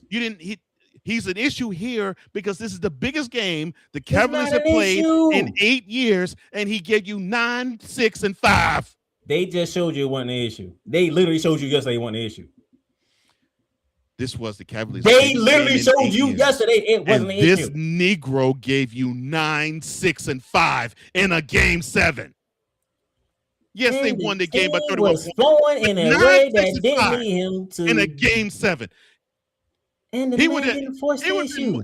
It would have been more if he would have contributed to the team more if he sat on the toilet and dumped and crapped. Okay, if James Harden go off in the game against New York Knicks and they lose that game, you cannot say nothing about James Harden because it's not his fault. Because you act like he has to do all this just to be winning when clearly. The thing is, he will probably have one of those games where he will show, he's turning back the clock. Oh, he's feeling himself. Oh, this is like the Rockets Harden. He'll have one of them games and he'll disappear again. And guess what? If the Cavs lose, you can't blame James Harden. Oh no, if the Cavs lose that, I can't blame it on him. Because No, you he would cannot. disappear yet again. You cannot blame it on him because he just showed, okay, you want me to go up? I went off. There you go. Yeah, I went off, got you a dub, and then all of a sudden I'm out of gas the rest of the series. If Donovan Mitchell, Evan Mobley, point is, Jared Allen I is have going seen off, this movie one too many times. I'm not wowed by that man. I don't care how many times we've seen the movie. I'm telling you, he has a team that other players stepped up, which means he didn't have to force the issue. He needs to force his butt on the bench. That's what he needs to do. So if he don't have to force it, why is it a problem? Because this dude is not the man that he thinks he is. He's not the man that many people think he is. He most certainly is not the man that I have even claimed he is, which is someone who could be a Robin. No, he is someone who is a role player. That's how you feel good, but guess what? It's not disrupting the Cavaliers, is my point. They are in the Eastern Conference Finals. Fine. He ain't disrupting the Cavaliers. He's disrupting my peace. Because you let him. That's your fault. So memo to the Knicks. Eliminate the Cavaliers so that I can have my peace restored. Because Harden does not deserve to even sniff a ring. That's your fault. You let him disrupt your peace. That man is playing team ball right now. 9-6-5 in a game 7. That man playing team ball. That man's playing no ball. 9-6. No, that man is playing team ball. Get the freak out of my face with that bullshit. You 9-6-5 in a game 7. And came out with a win. That's all that matters, right? Did I hear you from multiple times? Hey, it might not be your game, but as long as you get that dub and do whatever you can to get that dub, good. Have I not heard you say that plenty of times? Yeah, but he could do a whole lot more than 9-6-5. No, have you not said Yes, I did. this? Yes, I've said that, but he could do a whole lot more than 9-6-5. But he did what his team needed, and they got a dub. And you still got a problem. Which was next to nothing. You still have a problem. Yes, I still have a problem with it because he did next to This nothing. means you're contradicting yourself. I ain't contradicting crap. Yes, you are. If the man is not having a shooting night, which he did not have, and he has and he has these nights. Forget the history. The playoffs. Forget the history. It's this game 7. It's recent. Game 7. It's recent. Cleveland won, blowing out the Detroit Pistons. Recent. I'm not talking 2018. I'm talking 2006. I don't care. This Negro keeps bricking his. Is the Cavaliers in the Eastern Conference Finals or not? He keeps bricking his behind off. Is the Cleveland Cavaliers in the Eastern Conference or not? Yes, but not by him. I never said it was because of Donovan him. Donovan Mitchell, you get the credit for this. You get the credit for this. Evan Mobley, you showed up in the game 7. You get the credit for this. All right, then. Stop hopping about. He only shot 10 shots. He was 2 for 10 tonight. They won the freaking game, which matters. They won, blowing out the number 1 team in the East. In their own building. You thought that I am ridiculous calling for LeBron James to retire. No, that bum needs to retire now. 9-6. Same thing with LeBron James. LeBron did what the team needed. Look, you millennial buttholes. Why don't you say the same thing about him as you do about Durant? The game is passing by. He's slow. Say that about him. Because it's true. It has. It can be true, but guess what? The man's on a winning team. He's doing what he can do. And he ain't forcing the issue. He ain't been a problem. He is a problem. When he's on no, he's not. He's currently not a problem. He is a problem because if he gives you 9-6-5 in a game 7. You keep saying if. You keep saying if, but there's no if. The fact is the Cleveland Cavaliers are in the Eastern Conference Finals. What was the stat line again? What was the stat line again in this game 7? What was the stat? No. You said if. I didn't say if. What was the stat line in this game 7? No. You said if. You said Say it, you brought son. the word Hey, if. what's In it. that I'm line? telling Say you it. facts. The facts is Oh, the Cleveland facts. Cavaliers 9 are in the points. East Finals. Facts. That's all that 6 matters. Facts. 9 points. Facts. 6 assists. Facts. 5 And rebounds. guess what? Facts. It A came game in a 7. W. I just And gave it's you a facts W. right there.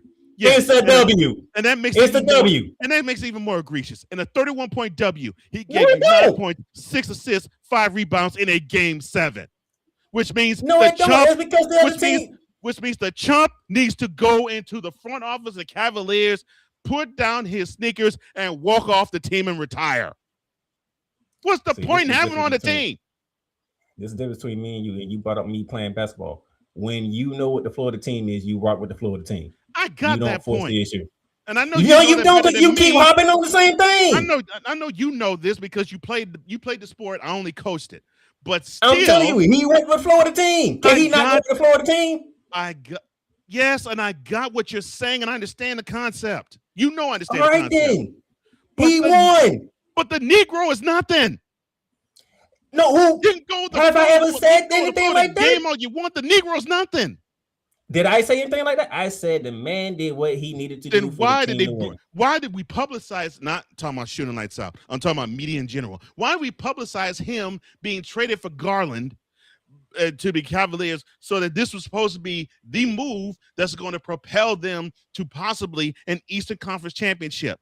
When he's giving you 9, 6, and 5 in a game that they brought him on the team to lead or be the co-lead on. Where are they at right now? Did he lead them there? Where are they at right now? Did he lead them there? He didn't have to lead them. Did he? Whoever said he was help going to lead them him there?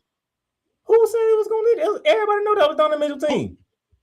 Everybody knew that's Donovan Mitchell's team. He's not leading. That's Donovan Mitchell's team. Donovan Mitchell is the main guy. And the guy who's supposed to be supplementary to him was not Evan Mobley to the team. He was supplementary to the team for game. It's not Evan Mobley. It's not Jared Allen. What happened to do whatever it takes to win? That's what he did. Well, I'm glad. He did whatever it took to win, but guess what? It's the same effort as in those same L's that he took. Same effort, same stat line. Which means an L or W. He is ineffective in the playoffs, period. And that is my point. Save it for the Knicks. I don't have to save it for the Knicks. No, save it for the Knicks. I saw that the Cavaliers played the best game, the most meaningful game in 8 years with a 31-point W, and they did not need the guy who was supposed to bring them to the conference finals or the NBA finals. They did not need him. My point is he is as ineffective in a win as he is in a loss. He might be ineffective. That is my point. The point is he didn't disrupt the team like he usually does. Okay. He got out of the way. Guess what? Both points can be true. He did not get in the way of the team, but I'll be doggone if he is effective. He was ineffective in this game. Okay. I didn't say he had the best shooting performance. I say he did the other things to help. Fine. 9 points, 6 assists, 5 rebounds, 0 turnovers. I'm happy for that, but they didn't bring him for that stat line. If he comes in a dub, it don't matter. It's and like you know this better than anything, especially you playing football. It don't matter if you don't got the stat line or not. Did we win? I'll put it like this: if it walks like a duck, talks like a duck, and quacks like a duck, I would say it ain't crap, but it most certainly must be because that's how he played, like crap. The man, it's a duck. The Negro faltered in a game 7 again. It just so happens this time it was a win. But he still gave you crappy stat line performance in a game 7. He still disappeared in a game 7. He still was small in the big moment. He still when it comes to shooting, yes, but I'm not concerned with the shooting right now. Your shots didn't drop. Did you do anything else to help? James Harden's a massive disappointment to me, and he proved, and he did nothing for me to change my mind. They didn't need him. That's what They I'm didn't saying. need him. Did you do anything else to help? He did. Okay. You understood the flow of the game. You didn't become the usual James Harden overall. I can rock with that. You understood the flow of the game. Now, if he would have did the same thing he did with Houston, then yes, we'll be around here. Both will be getting on James Harden. Well, then he needs to understand that he is not one who needs to command a whole lot of money. He is a role player. From That's this point between him and the Cavaliers. No, that's between his play. No, like I said, that's between him and the Cavaliers. No, that's between his play and the Cavaliers. His play does not scream that he is one of the best players on this team. Okay, but guess what? If the Cavaliers going to pay him, guess what? We can't do nothing about it. When they put him on the bench and have him coach. And they ain't finna do that. If he's that valuable, put him on the bench and have him coach. Because a player that's an imp that gives you impact. He's not gonna do it every game. He'll do it one game out of every 4, if you're lucky. Matter of fact, this is what If I you're need lucky. most of y'all. This is what I need most of y'all to understand. Once he left Houston, he was no longer the star player. Maybe that not have been said enough. Once he left Houston, the star status was not on James Harden no more. But he was still getting star player money. That was because the team was stupid enough to pay him. He was still getting star player money with the Nets and with the Sixers and with the Clippers. And he's trying to get star money with the Cavs. And to be honest, we both agreed the Sixers weren't even on him. The Sixers weren't even on him. That was just a whole dysfunctional thing before he even got there. I'll admit, with the Sixers, he did check out on the Sixers though. Oh, I don't blame him on that one. No. I get why he checked out, but unfortunately, he has a history of doing that, and he did it there too. That one, I don't blame him on that one. Hell, me and you both would have checked out. I'm not saying that every single time he checked out, I hated seeing. I understood why he checked out with the Sixers. That was a dysfunctional organization. I get that. It's still dysfunctional. The only place where I actually said, I might actually have to think twice about how harsh I am about Harden was when they played the Bucks, when the Nets played the Bucks in the 2021 conference semifinals. He actually did show that even though he was the second best player on the team, he actually showed interest. He actually did his best, and he was injured, and he actually did pull the wagon. I'll say third best, but I get your point. Well, I mean, look, Kyrie was a mental case. That's how I get your point, though. Yeah, I'm sorry. It was Durant, then Harden, then a mental basket case. And I'm being complimentary by saying that Kyrie. Not complimentary. You're being nice to Kyrie Irving T. Kyrie the herbal tea. That this guy has shown. Let me shut up. James off the steal. James with the stop.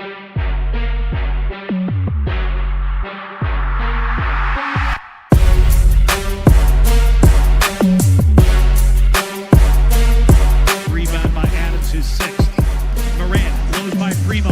Attack.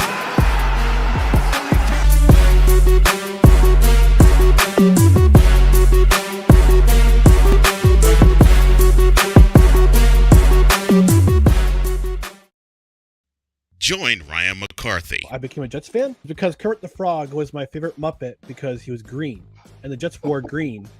That's how I became a Jets fan. and Dustin Henry ESPN is cashing all in on let's pay a few personalities and we'll just kind of fill in the gaps. as they walk you through all of the world of sports from their perspective. The Albany Empire, it's a literal circus. No credentials required. Where, Ryan, Say the tag. where you don't need a press pass to talk sports. Every Monday at 8 p.m. Eastern, 7 p.m. Central. On YouTube and where you can find all podcasts.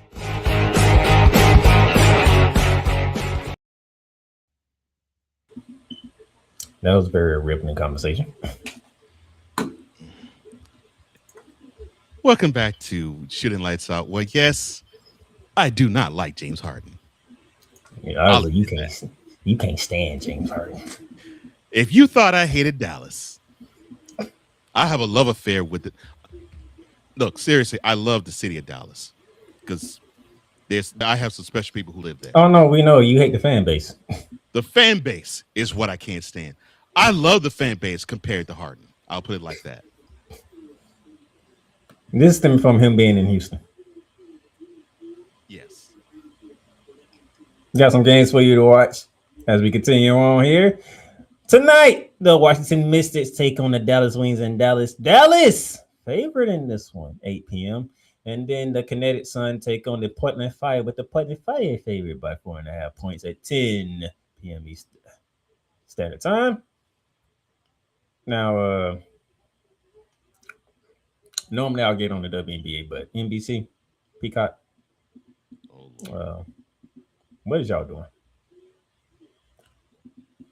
Why do y'all have the Mystics and the Wings, even though it's not on the screen, to be showed on Peacock at 8 o'clock tonight? What is y'all thinking? Somebody tell me what NBC is thinking right now. What is NBC thinking? Yeah, because the game is going to be shown on Peacock and NBC Sports Network. Why? Tonight. Why? Because the Wings suck. I'm sorry, my bad. I shouldn't say that. And there you go, going back to being the old coach. No, they don't suck. When I'm actually asking a serious question, because this don't make sense. This is why I told you last week. I don't know why you're getting on these networks in May, because we wouldn't be clowning them come August anyway. I got to do it now because the games are going to matter more in August than they do now. And you're going to have this issue, and it's going to compound. Matter of fact, you probably don't understand why I'm doing this tonight. But let me move on. Tomorrow, you got one game tomorrow. Coach Johnson, you want to take that one? Yes, tomorrow, 10 p.m. tip. Let me see. So they're trying to think. So they're Pacific. 7 p.m. in Phoenix. The Mercury will host the Toronto Tempo. I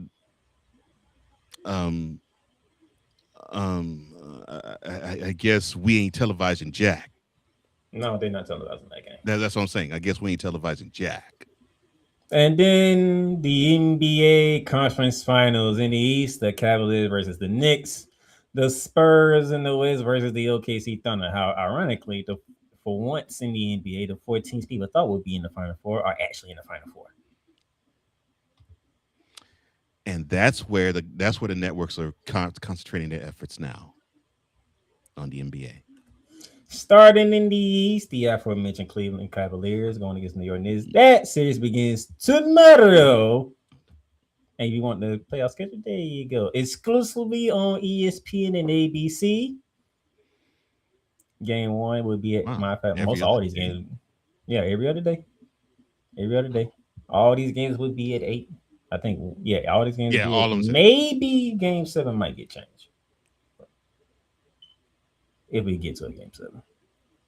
We'll be in. But all the games at 8. Starting tomorrow. The winner goes to the NBA Finals for the first time in quite a long time, especially if you're a Knicks.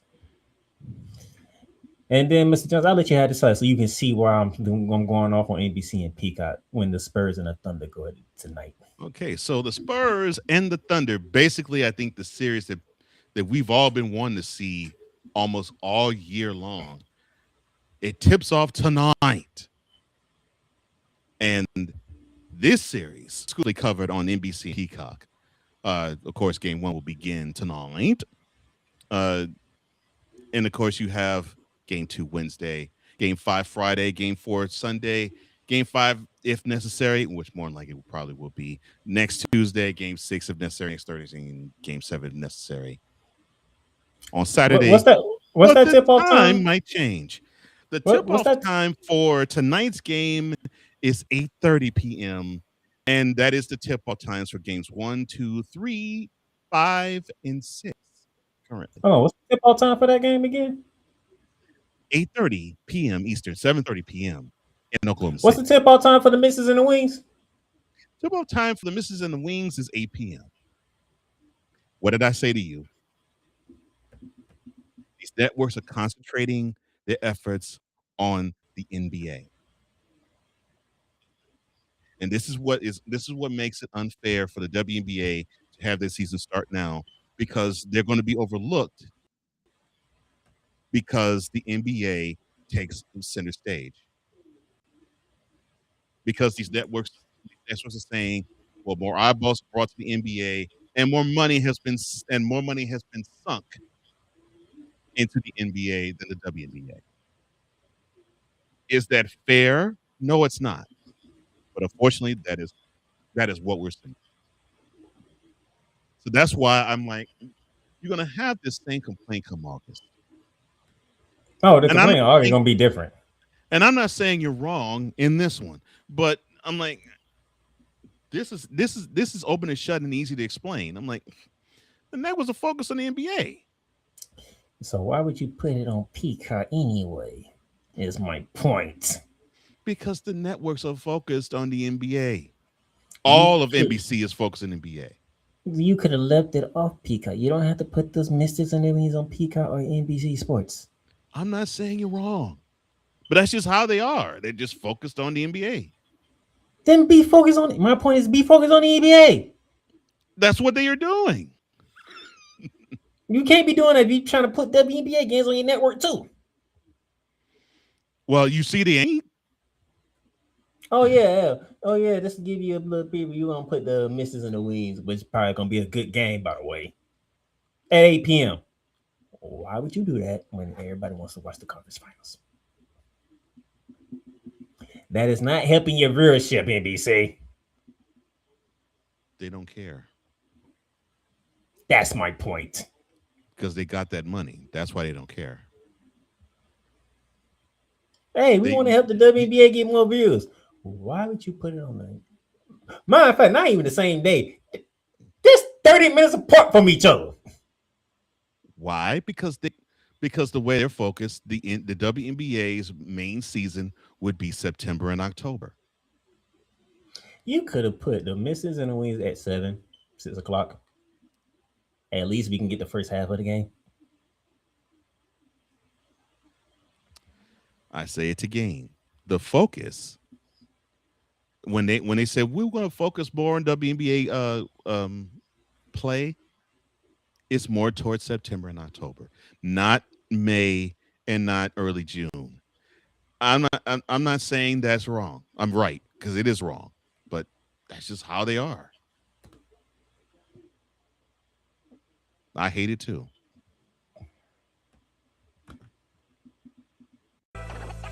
No matter what you are watching, one thing stays the same.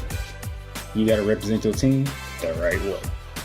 Whether it's jerseys, hats, or hoodies, what you wear is part of the experience. If you're looking to upgrade your gear or getting ready for the next game, we got you covered. Hit the link in the description and shop officials licensed gear through Fanatics. Every team, every league, every fan. Don't just watch the game. Cool McCain. You thought you wanted Gunther against Chad Gable, but you didn't. And I'm going to tell you why. Chad Gable would take everything that Gunther's done and bury it. The Playmaker. It was on site. AJ Styles walked out there seeing LA Knight. Oh, okay. And then LA Knight hopped out the car. Let's go.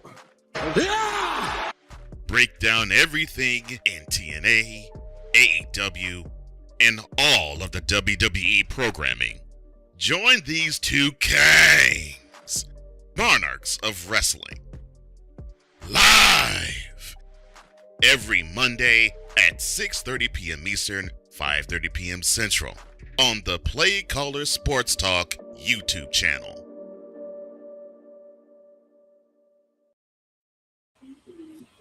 That's right, y'all. Get ready for Monster Wrestling because I have no idea what's gonna come out of Cool Mouth tonight.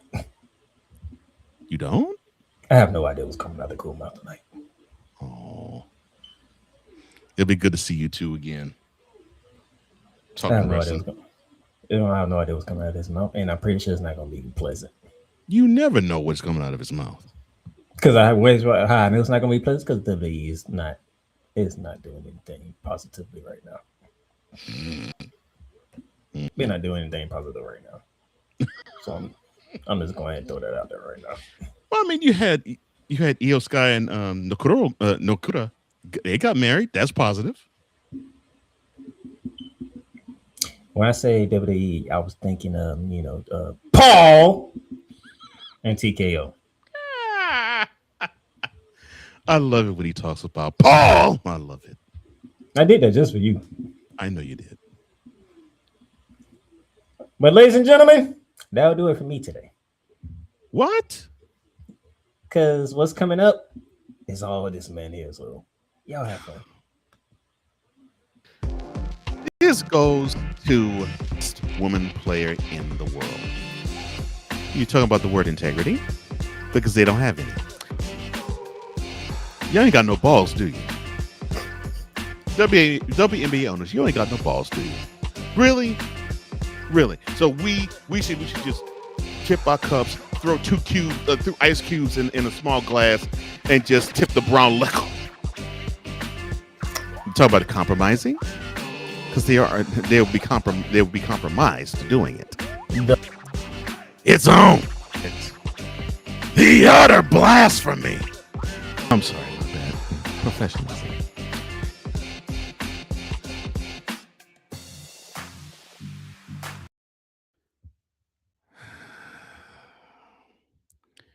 Ladies and gentlemen, I'm here to inform you that you now are attending the Cole's Full Court Slam end of season service.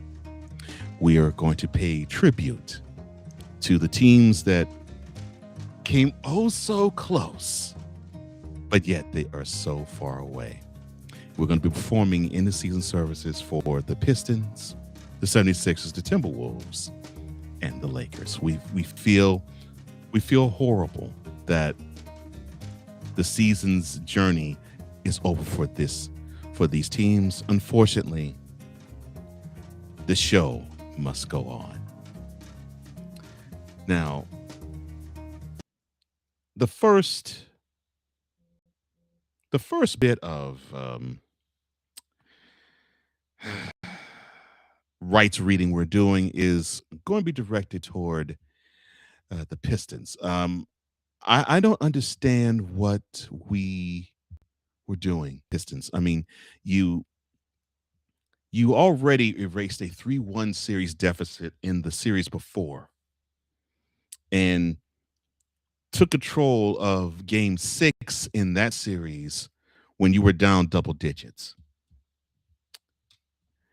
You had this team's number in game 6. You dominated them on their home court.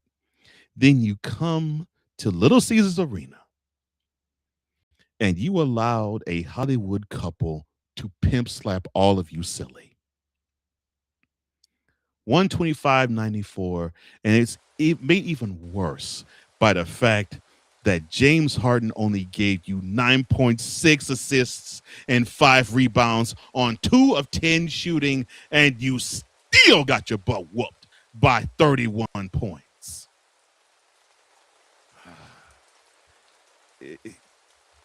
Azur, hang that heads on. Cade, you did as much as you could, but when Jalen decided not to show up in the series, you were in deep trouble. Congratulations to the Cavaliers. They advanced the first they have gone in the playoffs in 8 years. As for you, Pistons, your young team, you're you're on the cusp of something special. You won 60 games this year. Now you got to learn how to put it together and win, and you got to do it with better offense than what you have put forth on the field and on the court and trot onto the court. 94 points, especially when you give up 125, is just not good. And you lost the final 2 home games of this series. Yeah, you're supposed to dominate on the home floor. You proved in this playoff stretch that you did anything but dominate. And when you were the road warriors, you decided to let your home be wide open and got ransacked. And it's sad. We're seeing a throne for Donovan Mitchell being put in center court of Little Caesars Arena, and his fiancee Coco Jones sitting on his lap, basically saying, "I told y'all suckers so." But again, congratulations to the Cavaliers and to the Pistons. You deserve to be pimp slapped because that game should have been yours, and you did not show up from opening tip. But at least you showed up in a game 7. Even though you didn't do much after you showed up, you at least forced a game 7. The team that is called the Process, they couldn't give you a game 5. I mean, it's just ridiculous. I mean, what was that? Please tell me. I mean, I don't think I've ever seen a team get pimp slapped on their home court the way you did the 2 games that series was in Philadelphia. I mean, it was so bad. It was to the point where we thought Xfinity Arena was Madison Square Garden South.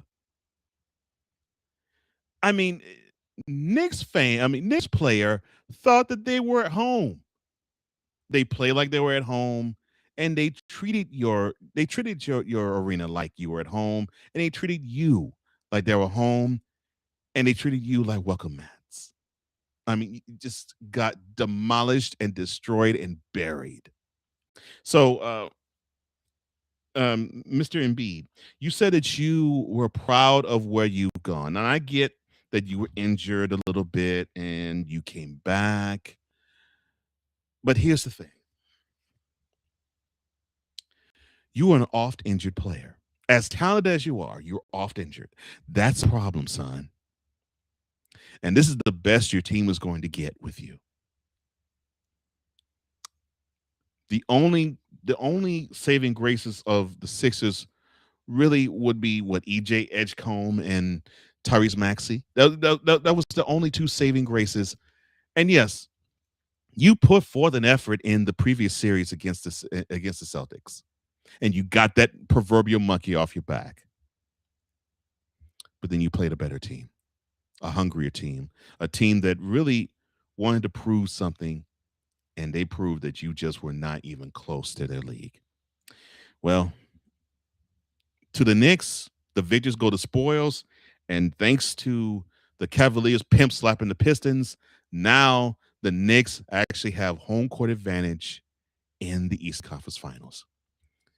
But thing is, they didn't play one single road game in the series that you all played in. Sad.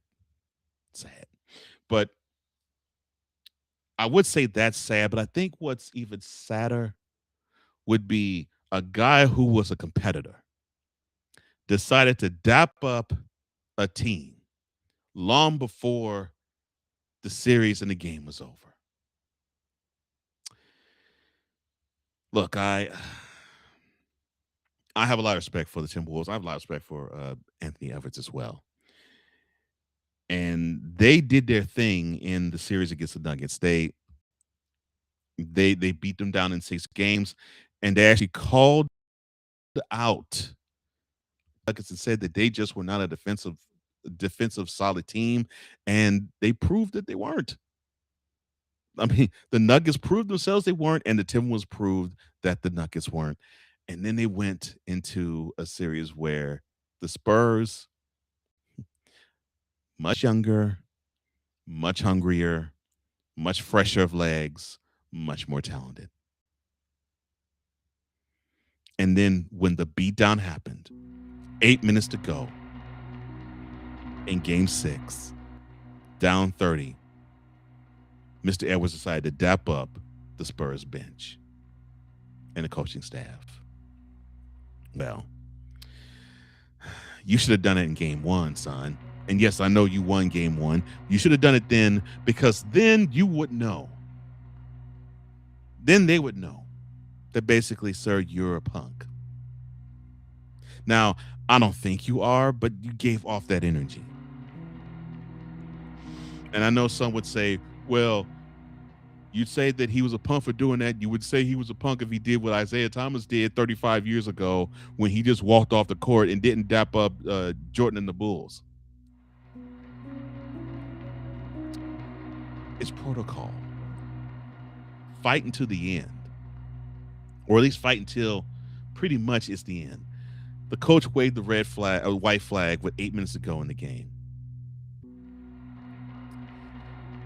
I get that you were basically dapping the team up and you're like, hey, I give it my best effort. I ain't gonna be on the court any longer. I might as well give you props and the thanks due.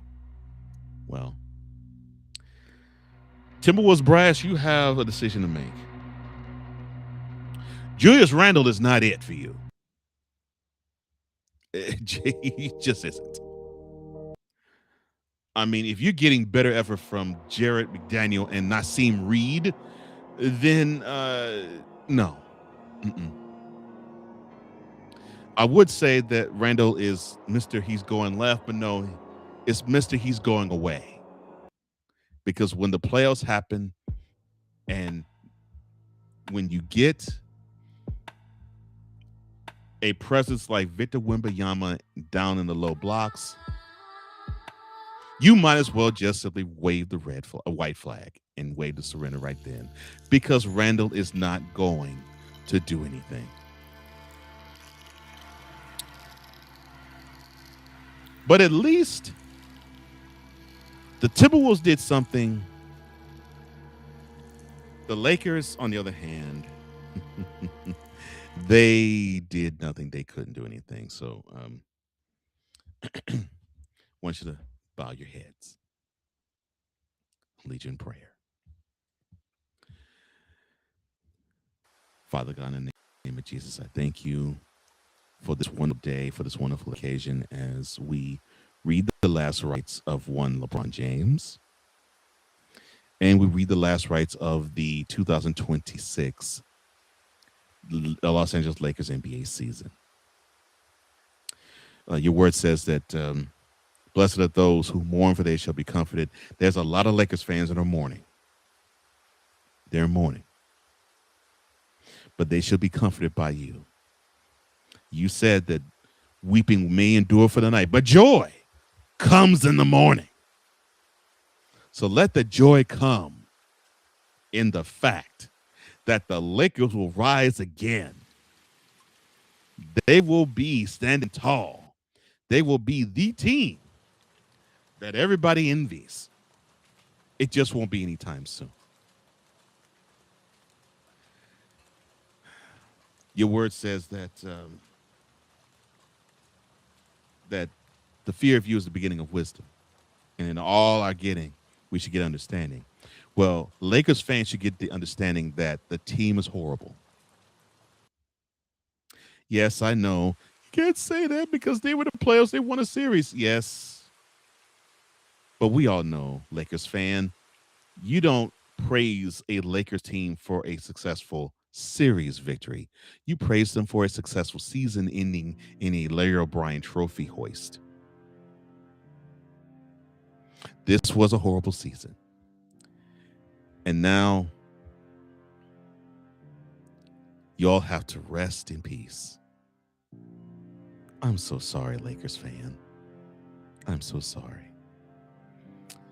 You all did your best, but your best just simply was not good enough. Your best sucked. And you ran against a far better, far superior, far hungrier, far younger, and far better team than the Oklahoma City Thunder. And now we turn our attention to one LeBron Raymond James Sr. Retire now! Get out the league. Your presence is no longer required. It's just like James Harden. You do not need to be on the court any longer. It's time for you to do something else besides play. You are 41. You'll be 42 by the time this year is over. You need to bounce and find something else to do because your presence is handicapping the current growth of the Los Angeles Lakers. Retire now. Oh, back to your regularly scheduled service, already progress. And Father God, be with the Lakers and be with Lakers Nation. Your word says that we should not be conformed by the patterns of this world, but we should be transformed by the renewal of our minds, that we could test and discern your will, your good, your pleasing, and acceptable will. And your good, your pleasing, and your acceptable will, Lord, is the fact that the Lakers just do not deserve to be in the playoffs any longer. That your will is the Lakers are bums, and the 4 teams that advance are a lot better than they are. And Lord, I'm saying when the Lakers aren't in the playoffs or when the Lakers don't advance to the playoffs, that's when an NBA season is truly successful. So thank you, Lord, for getting the Lakers out the paint. They deserve to have this service. Too bad that they really do believe they are one of the best teams ever, even now, when they simply rest on past laurels.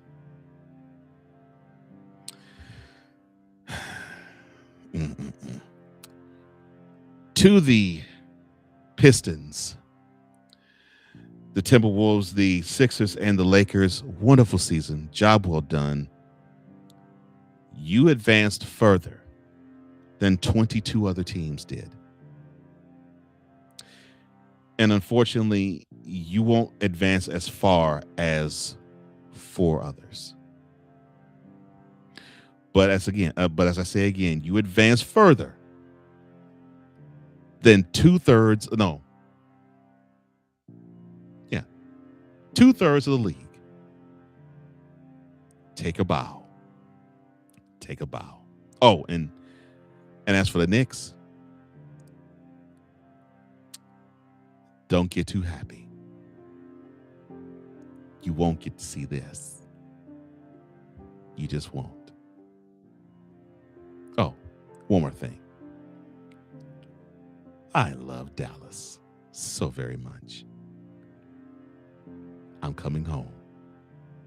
Rest in peace to the Sixers, the Pistons, the Timberwolves, and the Lakers.